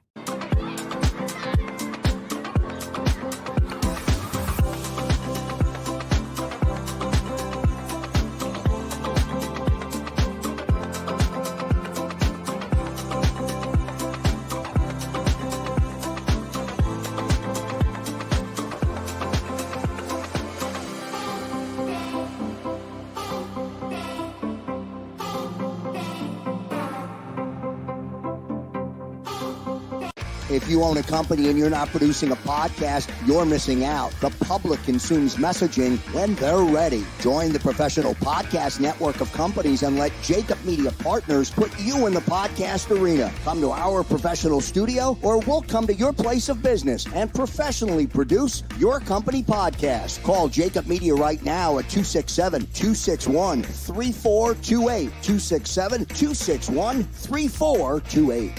Heading down the shore. Have a ball once more. Here, imaginations run wild and time stands still. Because here, you can find the best of the Jersey Shore, all on one 5-mile island.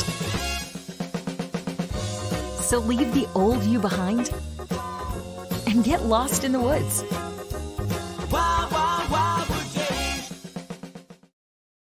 Score and save in southeastern PA and Delaware with Colony Pools this football season, and let the experts close your pool with a custom Merlin safety cover in green for the birds. And if you join our Winter Watch team, we'll give you another 20% off, and Colony Pools will handle it all. Keep your tiles on your pool, not in your pool. Fly with Colony right now, Birds fans. Visit flywithcolony.com.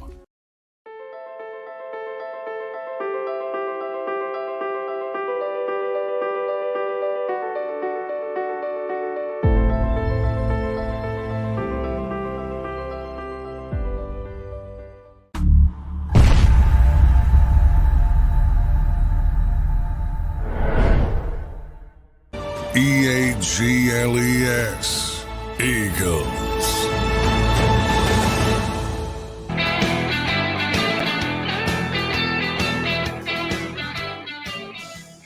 $10 million people watched Colorado, Oregon this past weekend because of Tiger Woods. Wait, I mean Deion Sanders. Deion Sanders, I didn't realize it until he became the head coach of Colorado, that he is a cultural icon. I knew he was great as a player. I've known him since he was 17, but I didn't realize how the country thought of him. He is such a polarizing guy. What a polarizing coach, player. Is Deion the greatest athlete we've ever seen? In my lifetime, let me think. Bo or Deion? Two different people. Bo or Deion? Who would you take? Bo was such a short time. I played against both of them. I was on the field with both players.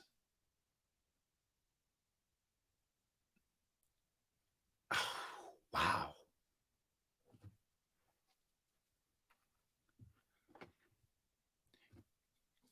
Bo, Michael?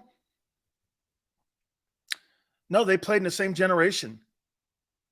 Not true. Not true. They played in the... Bo was a little older. So if you want to go there, he's a little older. Not a lot. He's not a lot older. Deion played against him in college. I think his freshman year, Deion played against Bo.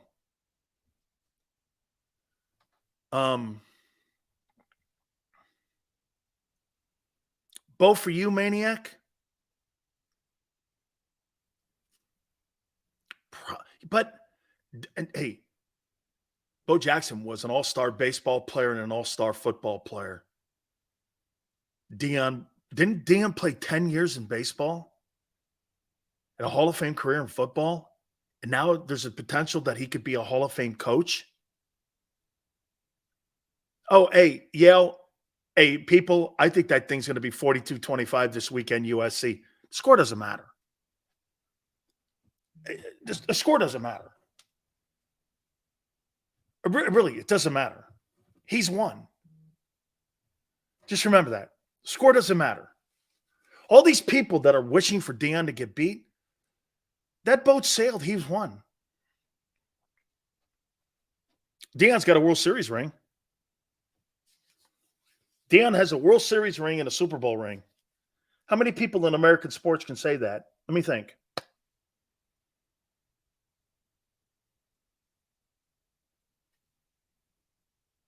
And Deion did not suck in baseball. How many people could say that they have a Super Bowl ring and a World Series ring in American sports? Can you think of one?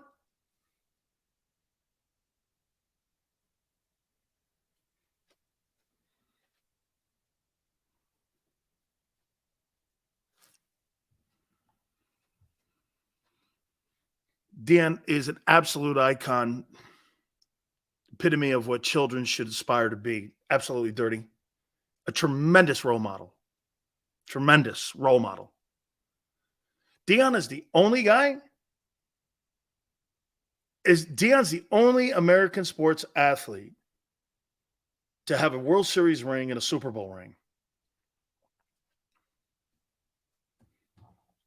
That's crazy. And he was a major part of it. Think about that. You're the only guy in American sports to have done that. Yeah, he's a once in a lifetime. And now here's what's really wild. We saw Michael Jordan try to become an executive. He sucked. We saw Phil Jackson try to become an executive. He sucked. We're watching Deion go, hey, I think I'll coach. And you're like this, oh, Deion's going to coach, hey, man, it's going to be flash and all this bullshit. And all of a sudden you're like this, oh, wait a minute. This guy can actually coach. He's good. He's good. That's a super special talent. We knew it back in the day. I told you guys a story when he was a freshman. We had this gargantuan Miami team. First round draft choices everywhere. Jerome was on the team. Me and Jerome were starters on this team. You like how Canes at Penn State are looking? I do, Laura. I do. Miami's got to show me they can win consistently. Penn State looks awful good. They could win the Big Ten. People keep telling me how good Michigan is. Who they've played? I haven't seen Michigan play anybody. At least Ohio State played Notre Dame at Notre Dame. That's a game. Michigan's played Rutgers. Come on now. So we're playing there, and Vinny Testaverde wins the Heisman Trophy that year. Vinny had, I think, 6 picks or 9 picks. Deion had 3 of them, and he was a freshman. Everyone on the field was doing this, and he was like a punt returner. I think he's from Naples. He was living in Naples when he was a kid. Michael Irvin and him are very tight. And we were like this. Who the hell is that? I think he wore 2. He was so good. He was totally the best athlete on the field. And there were athletes everywhere. There were 69 of my roster, of my 85-man roster on the 86-87 Miami Hurricane team. 70 guys out of 75 guys went in the top 3 rounds. There were first-round draft choices everywhere. And he was the best player in the field. He was really great. If Bo Jackson didn't get hurt, he would have been the best to ever live. Bear, if Bo Jackson didn't get hurt, you know what the prime of Bo Jackson is? Is that Bo Jackson is not in any Hall of Fame, and Bo Jackson is a Hall of Fame talent in baseball and football. Okay? Think of that. Like, here, Shady McCoy's not better than Bo Jackson. Adrian Peterson's not better than Bo Jackson. Frank Gore's not better than Bo Jackson. Emmitt Smith's not better than Bo Jackson. Pick one. Peyton, Brown, Simpson, those guys probably. But Bo was elite. And the only reason he's not in the Hall is because he did get hurt. That's it. He just got hurt. Adrian Peterson is not better than Bo Jackson. Not by a mile. Get this. Brian goes, come on. You obviously didn't know that he's 6'2 and a half, 245 pounds, and he ran a 3.940. Who does that? He ran a 3.940 at 240 pounds. 3.9.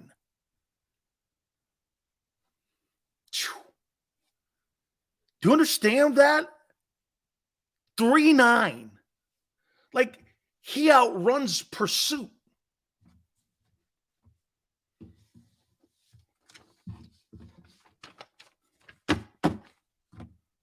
All right, let's take a look at some of the games in week 4 here.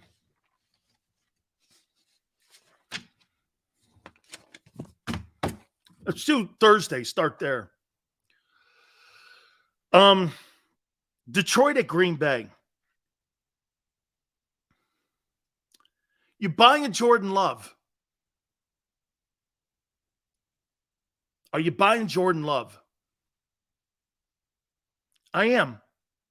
I'm looking at Jordan Love. You know what I'm saying? Hey, by the way, you're right, Yale. This is a big game here for both teams. Detroit's got to show me, man, that they can win consistently.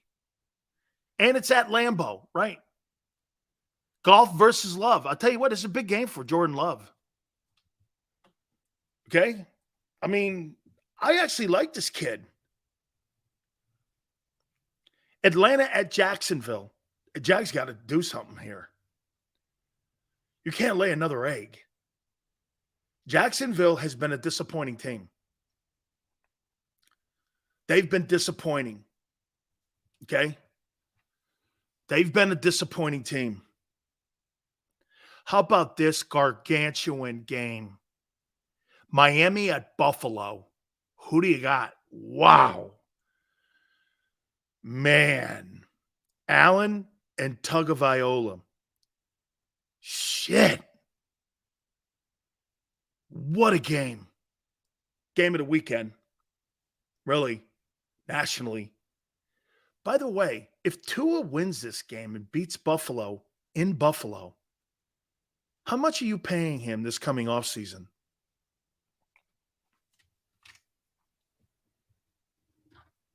How much would you pay him? He throws for 5,000 yards and 45 touchdowns. And they go to the AFC title game, and they're like 14-3. How much are you paying him? The Dolphins picked the option up, the 5th-year option. How much are you paying him? Are you paying him, like it, Barb, are you going to pay him more than Hurts? Dude, why would you franchise tag a guy who is a Super Bowl quarterback? Why would the Dolphins do that? What, that would be an insult. Guy had his marbles knocked around for the first couple of years. You know, my wife's been, hey, you want to hear something crazy? My wife has been saying this the whole time. He just needs to get healthy. He just needs to get healthy. I kept doing this. Man, you got to move off this guy. Because it just seems dangerous. You've got to move on. And you're like, now you're watching him? Honest to God, he looks better than Patrick Mahomes right now. How much do you pay him? Okay? Why do I would never compare Tua to Hurts. Hurts is nothing of a passer like Tua. Zero. They don't even look alike. Nothing resembles it. Okay? Nothing resembles it. Bear goes 60? What are they paying Burrow? 55? So you're going to pay him $57 million a year. That's a big game for Josh Allen and Buffalo, in my opinion. Denver at Chicago. What a train wreck. Both teams. Who's the bigger train wreck, Chicago or Denver? Who do you think is a bigger train wreck? Denver or Chicago? I'd give Tua 5 years, $260 million, $195 guaranteed. Wow. Denver because of the expectations. I agree with you, Tone. I think Chicago is a train wreck, but Denver is an absolute disaster. That's the Titanic. That's the Titanic.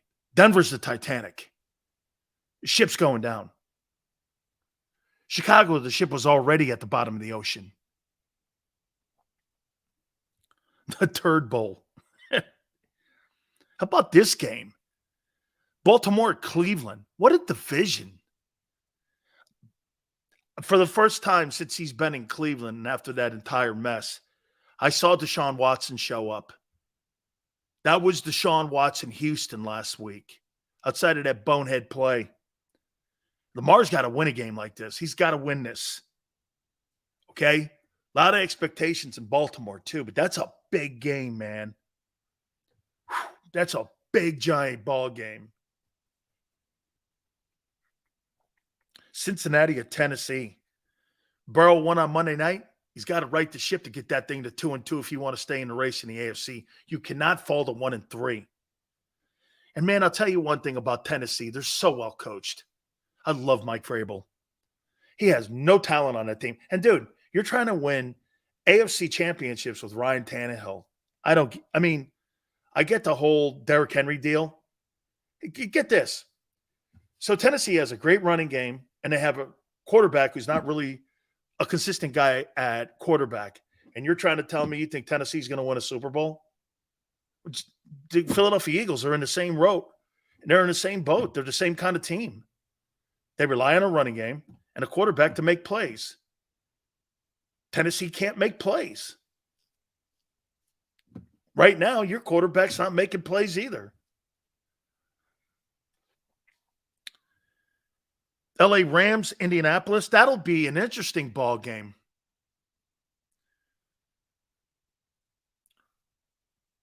Minnesota at Carolina. Ugh. I guess Bryce Young's starting. Minnesota's got it. I mean, You are a lesser team without Dalvin Cook. You are going to have to explain that to me. Why you would take Dalvin Cook off that team and think you're better because you don't want to pay $8 million. Right there in a nutshell shows you how some teams operate with the cash register instead of common sense. The common sense thing is you're trying to accumulate players. So they just make a move to get a running back, the kid from the Rams. The money that you spent to get him and your draft pick, why didn't you pay the $8 million? I don't get it. It's so bad. You're not even fundamentally thinking that that is right.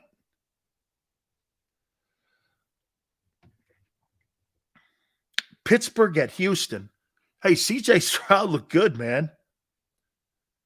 He looked pretty good last week, didn't he? Okay, he did. He looked pretty good. Eagles time of possession, 83%. Yes, sir, baby. That's what happens when you have the Oklahoma Sooners wishbone. That wishbone offense that you run in Philly, fantastic. That's the best wishbone offense I've seen run in the NFL probably since Bronco Nagurski. Oh, fantastic.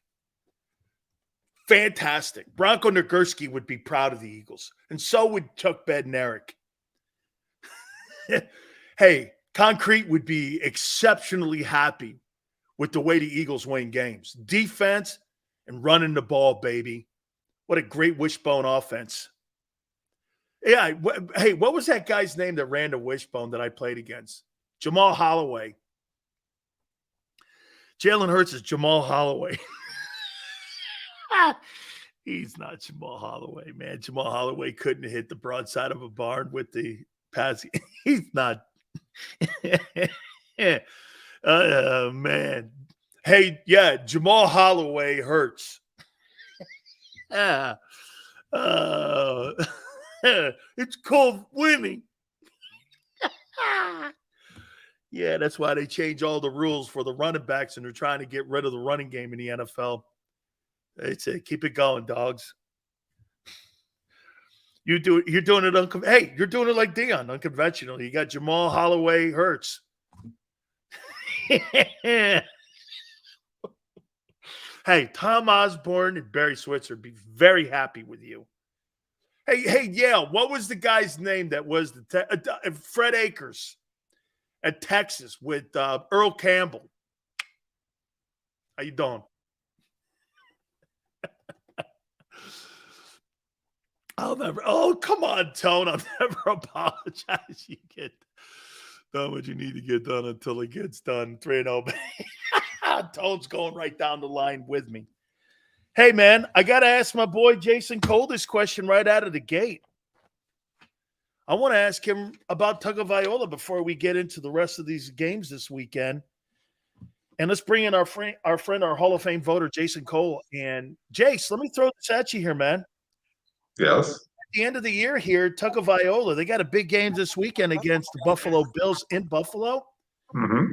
Let's say this guy gets to the AFC title game. You pay this guy $57 million? Absolutely. Absolutely. Why not? Why wouldn't I pay the guy? If he's improved to this level where he's dominating the league this much, and he fits into the program that my head coach wants to run, and I've surrounded him with the talent that I've surrounded him with, why would I change out from that quarterback? Why wouldn't I just pay him? Do I want to go back into the lottery that is the NFL draft and try and find another guy? Because if I'm the Dolphins, I remember how many years did it take me to find anybody who's halfway decent after Dan Marino quit in 1999, right? It took, better part of 20 years to find anybody who was reasonable. Now I got a guy who's reasonable and maybe really great. I mean, there were some things that he did on Sunday, and granted, it's a game that got out of hand.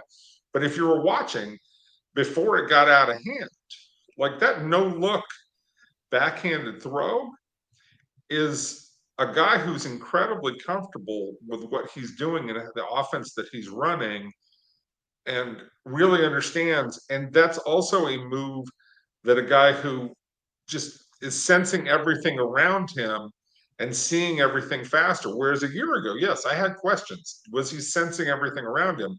He's starting to answer that question. So finding a guy who's like that, it's really hard to do. So you pay the guy. You think he's playing better football than Mahomes right now? Well, I mean, he's not a better without player. Jalen Waddle. He's playing the best football. He's playing the best he can possibly do it. He's playing the best football he can. Is he having the best year so far? Yes. Is he a better player than Patrick Mahomes? No. Don't do that. I mean, I remember having this argument with Armando Salguero one time. And it was a year that Randall Cunningham was really blowing up for the Vikings, right?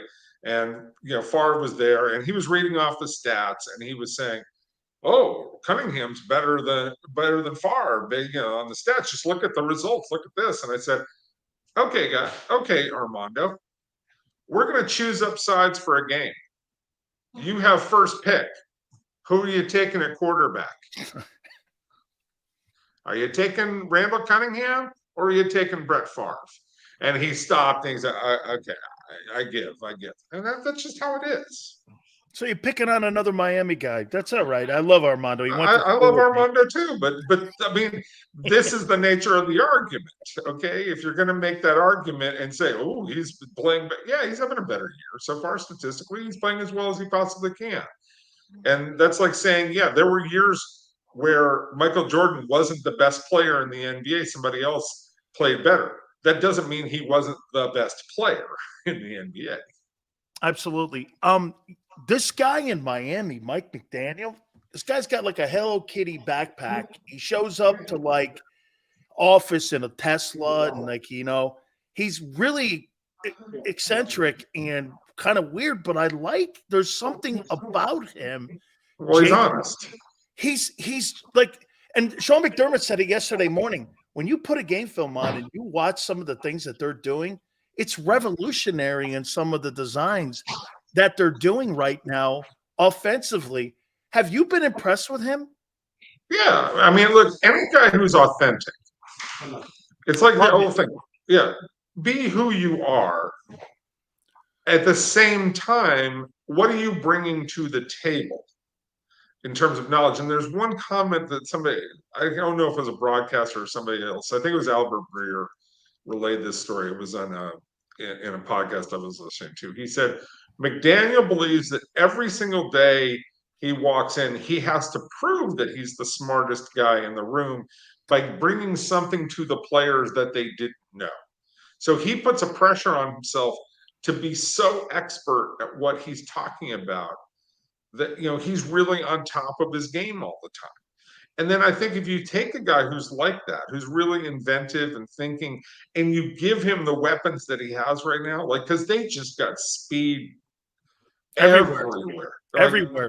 And Vic Fangio has made an impact on that other side of the ball. Absolutely. But offensively, every one of their weapons on this is a guy who can run.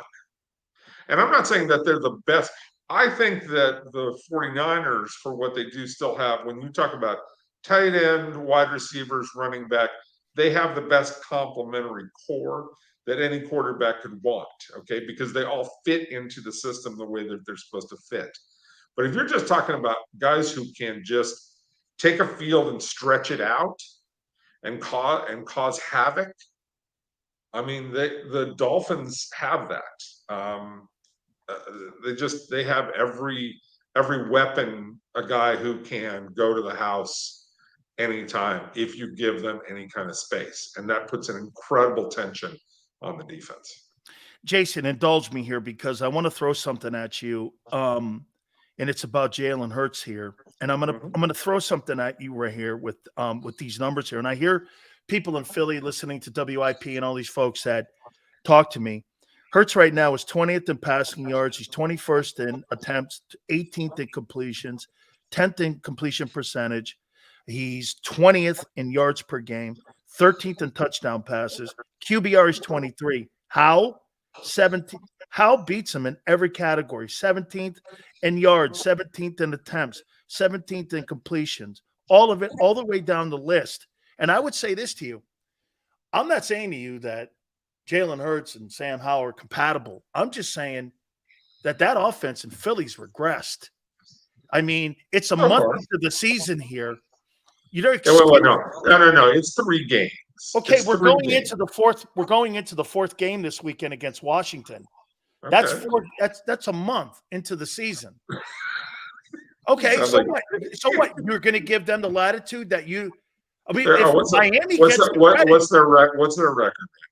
They're 3-0. Are they playing complementary football?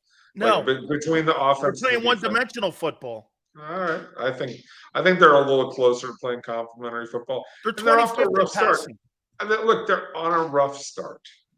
Okay, they're off to a rough start. There's no question about it. Okay, they didn't work that hard, and Sirianni has said we didn't work hard enough in preseason. All right, they're a physical football team. I'll get back to that. They're still, when I watch them play, they're still imposing their will. Like when that offensive line says, we're just going to ram the ball down your throats. Okay. You're never going to win a Super Bowl with a one-dimensional football team. I understand that, but I think that they're going to get that dimension back.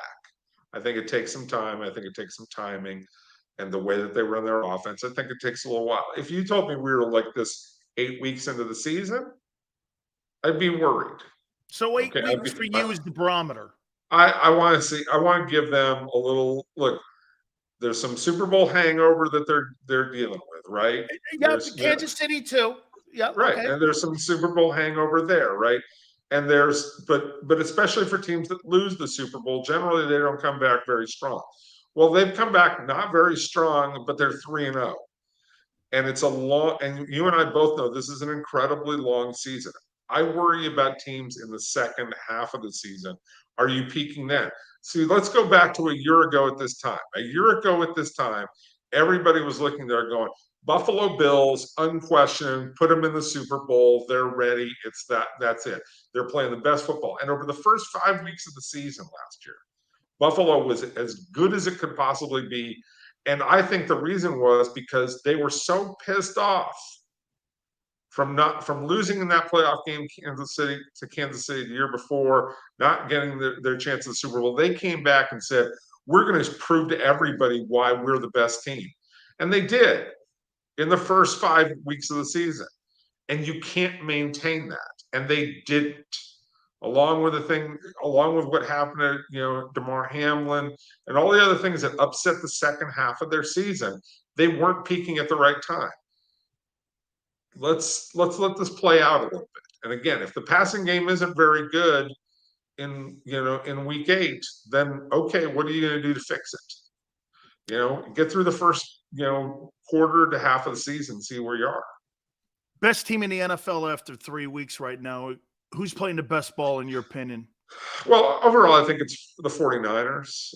If you talk about offense and defense, you can't ignore what the Dolphins are doing on offense. 140 points in 3 games is a dominating kind of effort. But I think that when you really take a look at it, the 49ers are playing the best overall football. That doesn't mean they've played 3 great games, but they're very efficient. The defense is stunning to me. At times, dominates most games. They got through an ugly game against the Giants, but that's a Thursday night game after a victory. They're playing really good football right now. So I like the 49ers, and the Dolphins are up there in the top 4. What's more of a train wreck right now? What's going on in Chicago or Denver? Well, it's Chicago because of the whole defensive coordinator thing. Which is weird. Well, yeah, it's weird because it feels like, doesn't that feel like there's a bomb that's about to drop? Oh, yeah. When you have the federal FBI in your house, I would think there's an issue. Well, if that's true and all these other things. Yeah, I get it.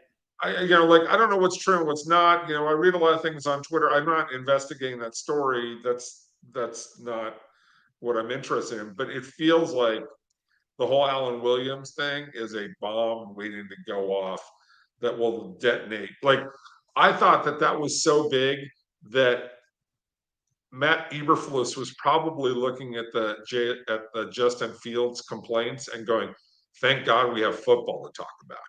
Like, as bad as what Justin Fields was saying, he was like, "More of that, yeah, Justin, go keep talking, right? Let's not have to talk about Alan Williams, all right, and whatever that is, okay." And so that's been a little bit of a distraction, but that would be a distraction in and of itself. What's going on with the quarterback, and that's bad, right? It's not, to me, that's not nearly as bad as what Alan Williams could be or feels like it's going to be at some time. So that's worse. Like, Denver's playing really bad football, but right now Sean Payton's trying to figure out what kind of quarterback he has and whether he's going to keep that quarterback. Is Russell Wilson his guy or not his guy? That's the decision that's coming out this year. And somebody said, who's more to blame between Sean Payton and Russell Wilson? You can do anything you want. The real question about the Broncos is, do they have a quarterback or not? And I think, probably the answer is no. If you had to put a gun to Sean Payton's head right now, he would probably tell you, "I'll go get the guy in the next draft." Wow, that's $106 million salary cap decision you're going to have to make. But who's got more juice right now? Oh, Sean Payton does. Sean Payton can look and say, "Look, you brought me in to try and figure out whether this guy was good enough or not. I'm telling you he's not good enough or not. I'm telling you he's not good enough." I think that's where this is trending towards going, unless Russell turns it around. And Russell, for him, he got what he wanted. He wanted Sean Payton. All right. He wanted the guy who made Drew Brees great because he believes that he's like Drew Brees. He has to buy into this. Now, I don't think Russell's been terrible, not like last year, but he hasn't been good yet either. And not really good consistent. I got a couple last questions here for you. Yeah. Aaron Rodgers. Here's my problem with Aaron Rodgers criticizing or saying something about the team. I don't have a problem with Aaron Rodgers addressing a team and telling these guys to shut the hell up.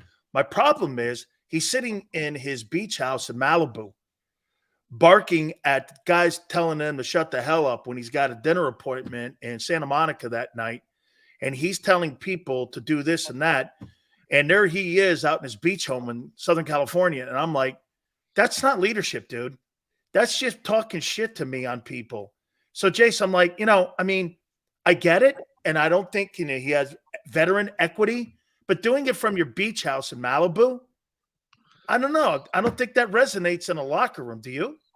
No, because he's not able to say it into the media and then walk in the locker room and say, "Yeah, I said it." You know how, Yeah. you know how guys are. You address what you say. You own it. Yeah, you said, I said something in the press. I'm walking in the locker room, and you can look at every guy and say, "Yeah, I said it. Yeah, I said it. You got anything you want to say to me?" Right. Yeah, here, I said what I said. That's when you walk in, Jason, go, "Am I saying something that's not true?" But that's my point. He's in Malibu. And I get it. And you're right. It's less effective. He's not wrong in what he said, but it's less effective the way he said it. That is true. And if you're not going to be there and be bought in, you probably should shut the hell up in some respects. Okay. Absolutely. Right. And that's why it will not be taken as seriously, because he will not have that opportunity to do exactly what you're saying, which is to reinforce it by walking in the locker room and say, "Yeah, guys, go listen to what I said. I said it. Anybody got anything they want to say to me? Am I wrong?" Okay. All you need to shut the hell up, do your jobs, get it done. This guy's got to go play. This is what we got, and that's where it is. We don't care what Joe Namath has to say. We don't care what anybody else has to say. That guy's our quarterback right now. You stand behind him. We'll make the best out of this we possibly can. And look, I think that Zach Wilson's a very good quarterback? No, but I also think that the way that they're playing him right now, you're not giving him a chance. Like last week in this game, don't make mistakes, don't make mistakes, don't make mistakes. And then the last 6 minutes, we got a couple of chances to touch the ball. Go make something happen. Well, why don't you give him the first 45 minutes to make something happen? Why don't you give him a chance to throw it around and see, can he learn, can get any better? If you're are you okay with Robert Saleh falling on the sword for him and the defensive guys today coming out and are a little bit upset that, they're falling on the sword? Do you think that he's right, the coach? I think Robert Saleh is in over his head on how to solve this problem, but I don't think the solution is all that difficult. Robert, if you have a quarterback, this is the best quarterback you have. This is a league where you got to score. This is not 20 or 25 years ago in the NFL where you can play small ball and get away with it sometimes, right? You got to play big boy football, and you got to throw the ball around, and you got to make plays. And he's got to prove that he can do it. And if he can't do it, then you go find somebody else, right? I don't think you're going to find anybody else, and you're certainly not going to find anybody else at a cost that's going to be reasonable. The Vikings are going to hold you up, a big cost for Kirk Cousins if they even trade him. All right. Same kind of thing with Ryan Tannehill. And the other side of this is you and I both know bringing a quarterback in middle of a season, not happening. Well, it doesn't work most of the time. It just, you can change a quarterback in the middle of a season if it's a guy who's already been on your roster. You can be the Baltimore Ravens and you can say, hey, Trent Dilfer, make it happen for us, right? That can work because he was in the practices. He was around. The guy's known. He knows the timing of the offense, all those things. You can do that. Jeff Hostetler, Phil Simms is hurt. You can go in and take over. You've been around. You know the system. You know the calls. You know what we're trying to do. You bring a guy off the street. He's like, how does that guy like to run his patterns? That Garrett Wilson guy, he looks really good. What's his body language like? That's hard. That's impossible. And they were already a team that was a long shot, not a long shot, but not a primary contender, even with Aaron Rodgers. And now you're telling me you're going to some guy off, who's playing another team? Forget about it. Come on, that's just not going to do it. Finally here, you mentioned the Eagles being 3-0 and the Cowboys. There's a prime example of the difference since 2000 of the difference between the Cowboys and the Eagles right there is that the Eagles find a way, maybe not playing their best ball, to be 3-0. And then you watch Dallas roll into Arizona, 13.5-point favorites, and get killed on the ground. I mean, you were dominant. Wait a second. Didn't you know that? Dallas going to the Super Bowl. Didn't you know that? I know that. I know. No. You know what I'm saying? Didn't you already know that? They're going to the Super Bowl. Just look at the first two games of the season. Aren't they going to the Super Bowl? That's what I was told. Jerry already reserved the rooms in Vegas. That's what I was told. The clubs lined up, right? It's already done. The Cowboys are in the Super Bowl. Oh, wait a second. I fell into it. I picked them. I got them in the Bills. I know. Right. This is what they are forever. Forever until they break this. They are the team that gets so far ahead of themselves. You win 2 games, you were like, oh, here come the Cowboys. We're it. This is it. Super Bowl, baby. Come on now. We're doing it. All right. That's what's going on in Dallas. It's like, hey, guys, you got 15 more games.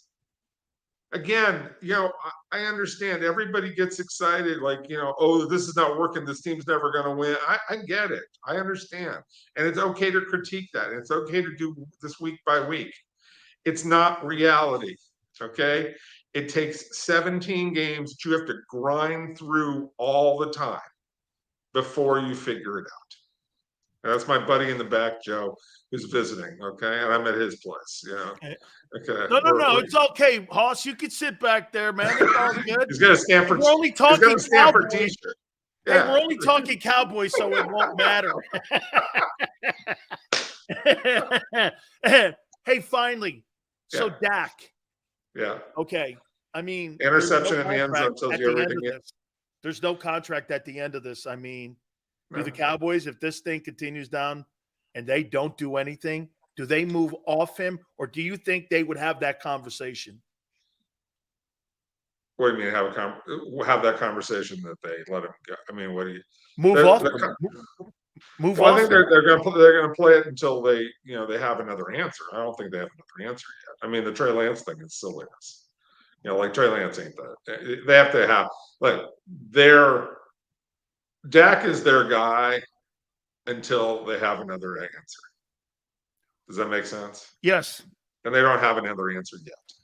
That's all I'm saying with that. But Dak is not like that interception against Arizona in the end zone at the end of that game. Terrible. But that's Dak in critical situations. Whether it's a 3rd and 5 where he misses, against the Rams, right? He threw it high on the 3rd and 5, or 3rd and 7, he misses this, or an interception in this area in a critical game. He's just okay. I say this all the time. Take all the letters in Dak Prescott, rearrange them, put them in a hat, rearrange them, you get Kirk Cousins. It surely looks that way. Hey, He's okay. He's okay. He's not good enough. He's not good enough. It's just like Derek Carr, Kirk Cousins, Dak Prescott, Jimmy Garoppolo. Those guys, can you win a Super Bowl with those guys? Yes, if everything's perfect around them and you don't ask them to make too many big plays. If you ask them to make too many big plays, they will break your heart. And that's a league average quarterback. Okay?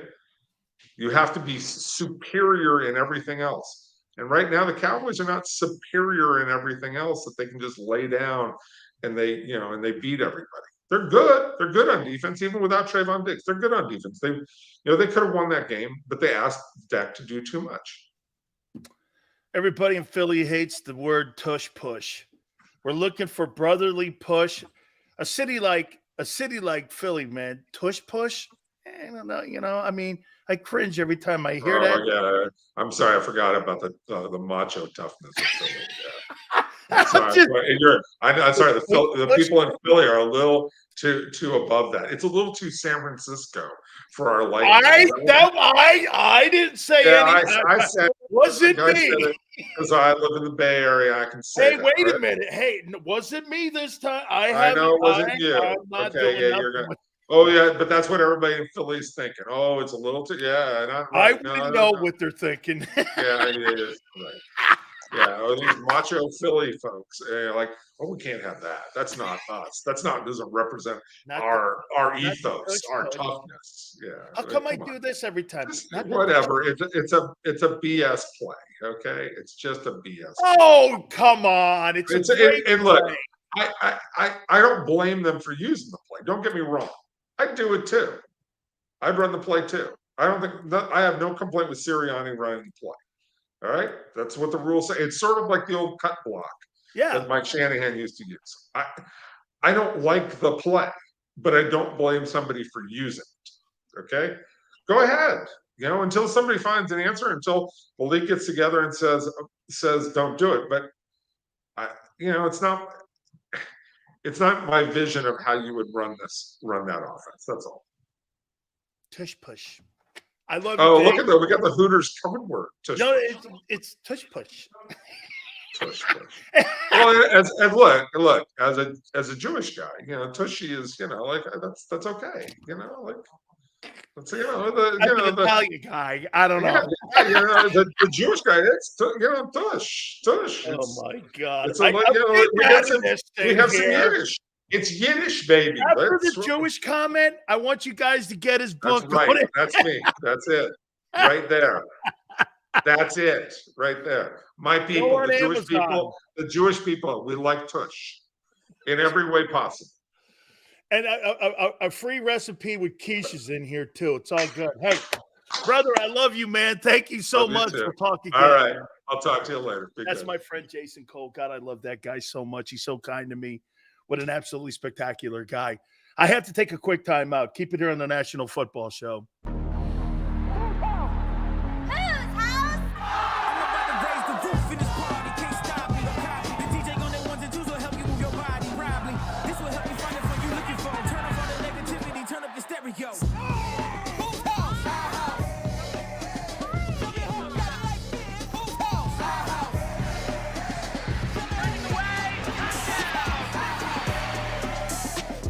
Football and Hooters, the perfect pair.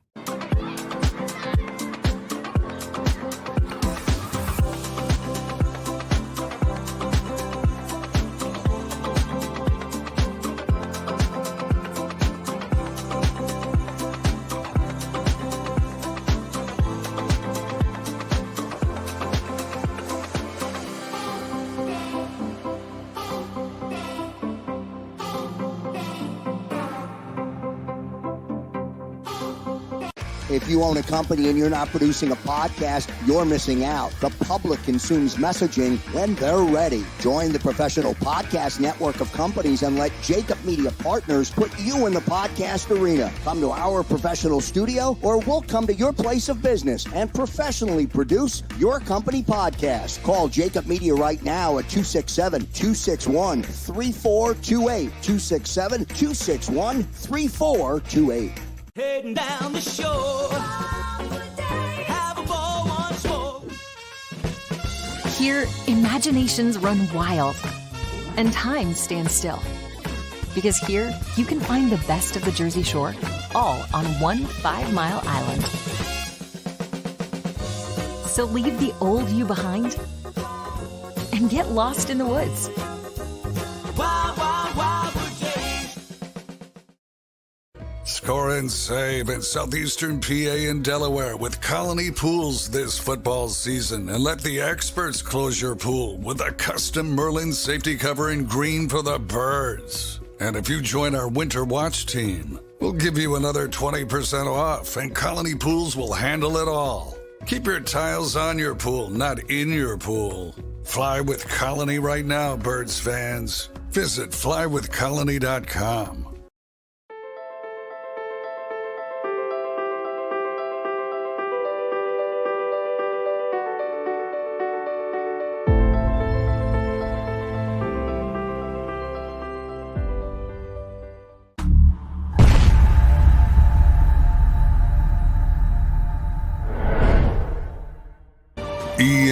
EAGLES, Eagles.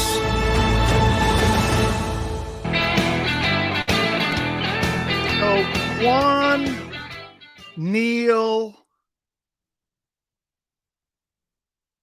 some of you other guys here, Twiz, you guys are soft. Jason will be on next week. You think I don't? Oh, that's right. You guys like to be told things in your life, and you don't like to be contradicted. Oh. Quan. You'll never see him again because he said something that was completely contrast to what Sileo said. Are you under some impression? Even Tone and I, we disagree. It's okay. You see, our country has forgotten that debate's a good thing. You think if you pick a side, one's evil and one's bad. I like debate. Joe, too. Oh, he'll never see him again. You guys are, some of you guys are totally snowflakes. I didn't grow up in a house like that. I grew up in a house where we had debate, and the person that hollered the loudest usually won, whether they had the facts or not. It wasn't important. Dan, you get your panties in a bind. No, you're under the impression. You have to remember something, senor. The only people that get under my skin are my aunt and my wife and my kid. The rest of you, don't think so. Oh, yeah. Tomorrow, Joe Theismann will join us. We'll talk a little Washington Commanders. And your favorite owner in Philly, Josh Harris's Commanders. A Philly icon, Josh Harris, the Washington Commander owner, man. We'll talk about your favorite owner in Philly's Washington Commanders as they play the Eagles on Sunday. Can't wait to talk to Joe Theismann. How you doing? Hey, I got to say this before we go here because Tone sent this here. This was before Cole came on. I'll never apologize for winning games. You get it done how you need to get it done. Until it gets done, all I care about is 3-0, baby. Mike Tomlin said it best. See that?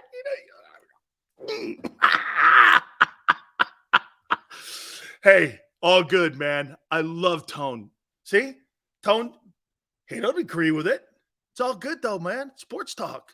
Jason, thank you for coming aboard. We thank you. I love you to death, Tone. Are you kidding me, man? Couldn't do the show without you. Xander, Big Joe, we thank you very much. 3 to 6 tomorrow. And we shall catch all of you on the flip side.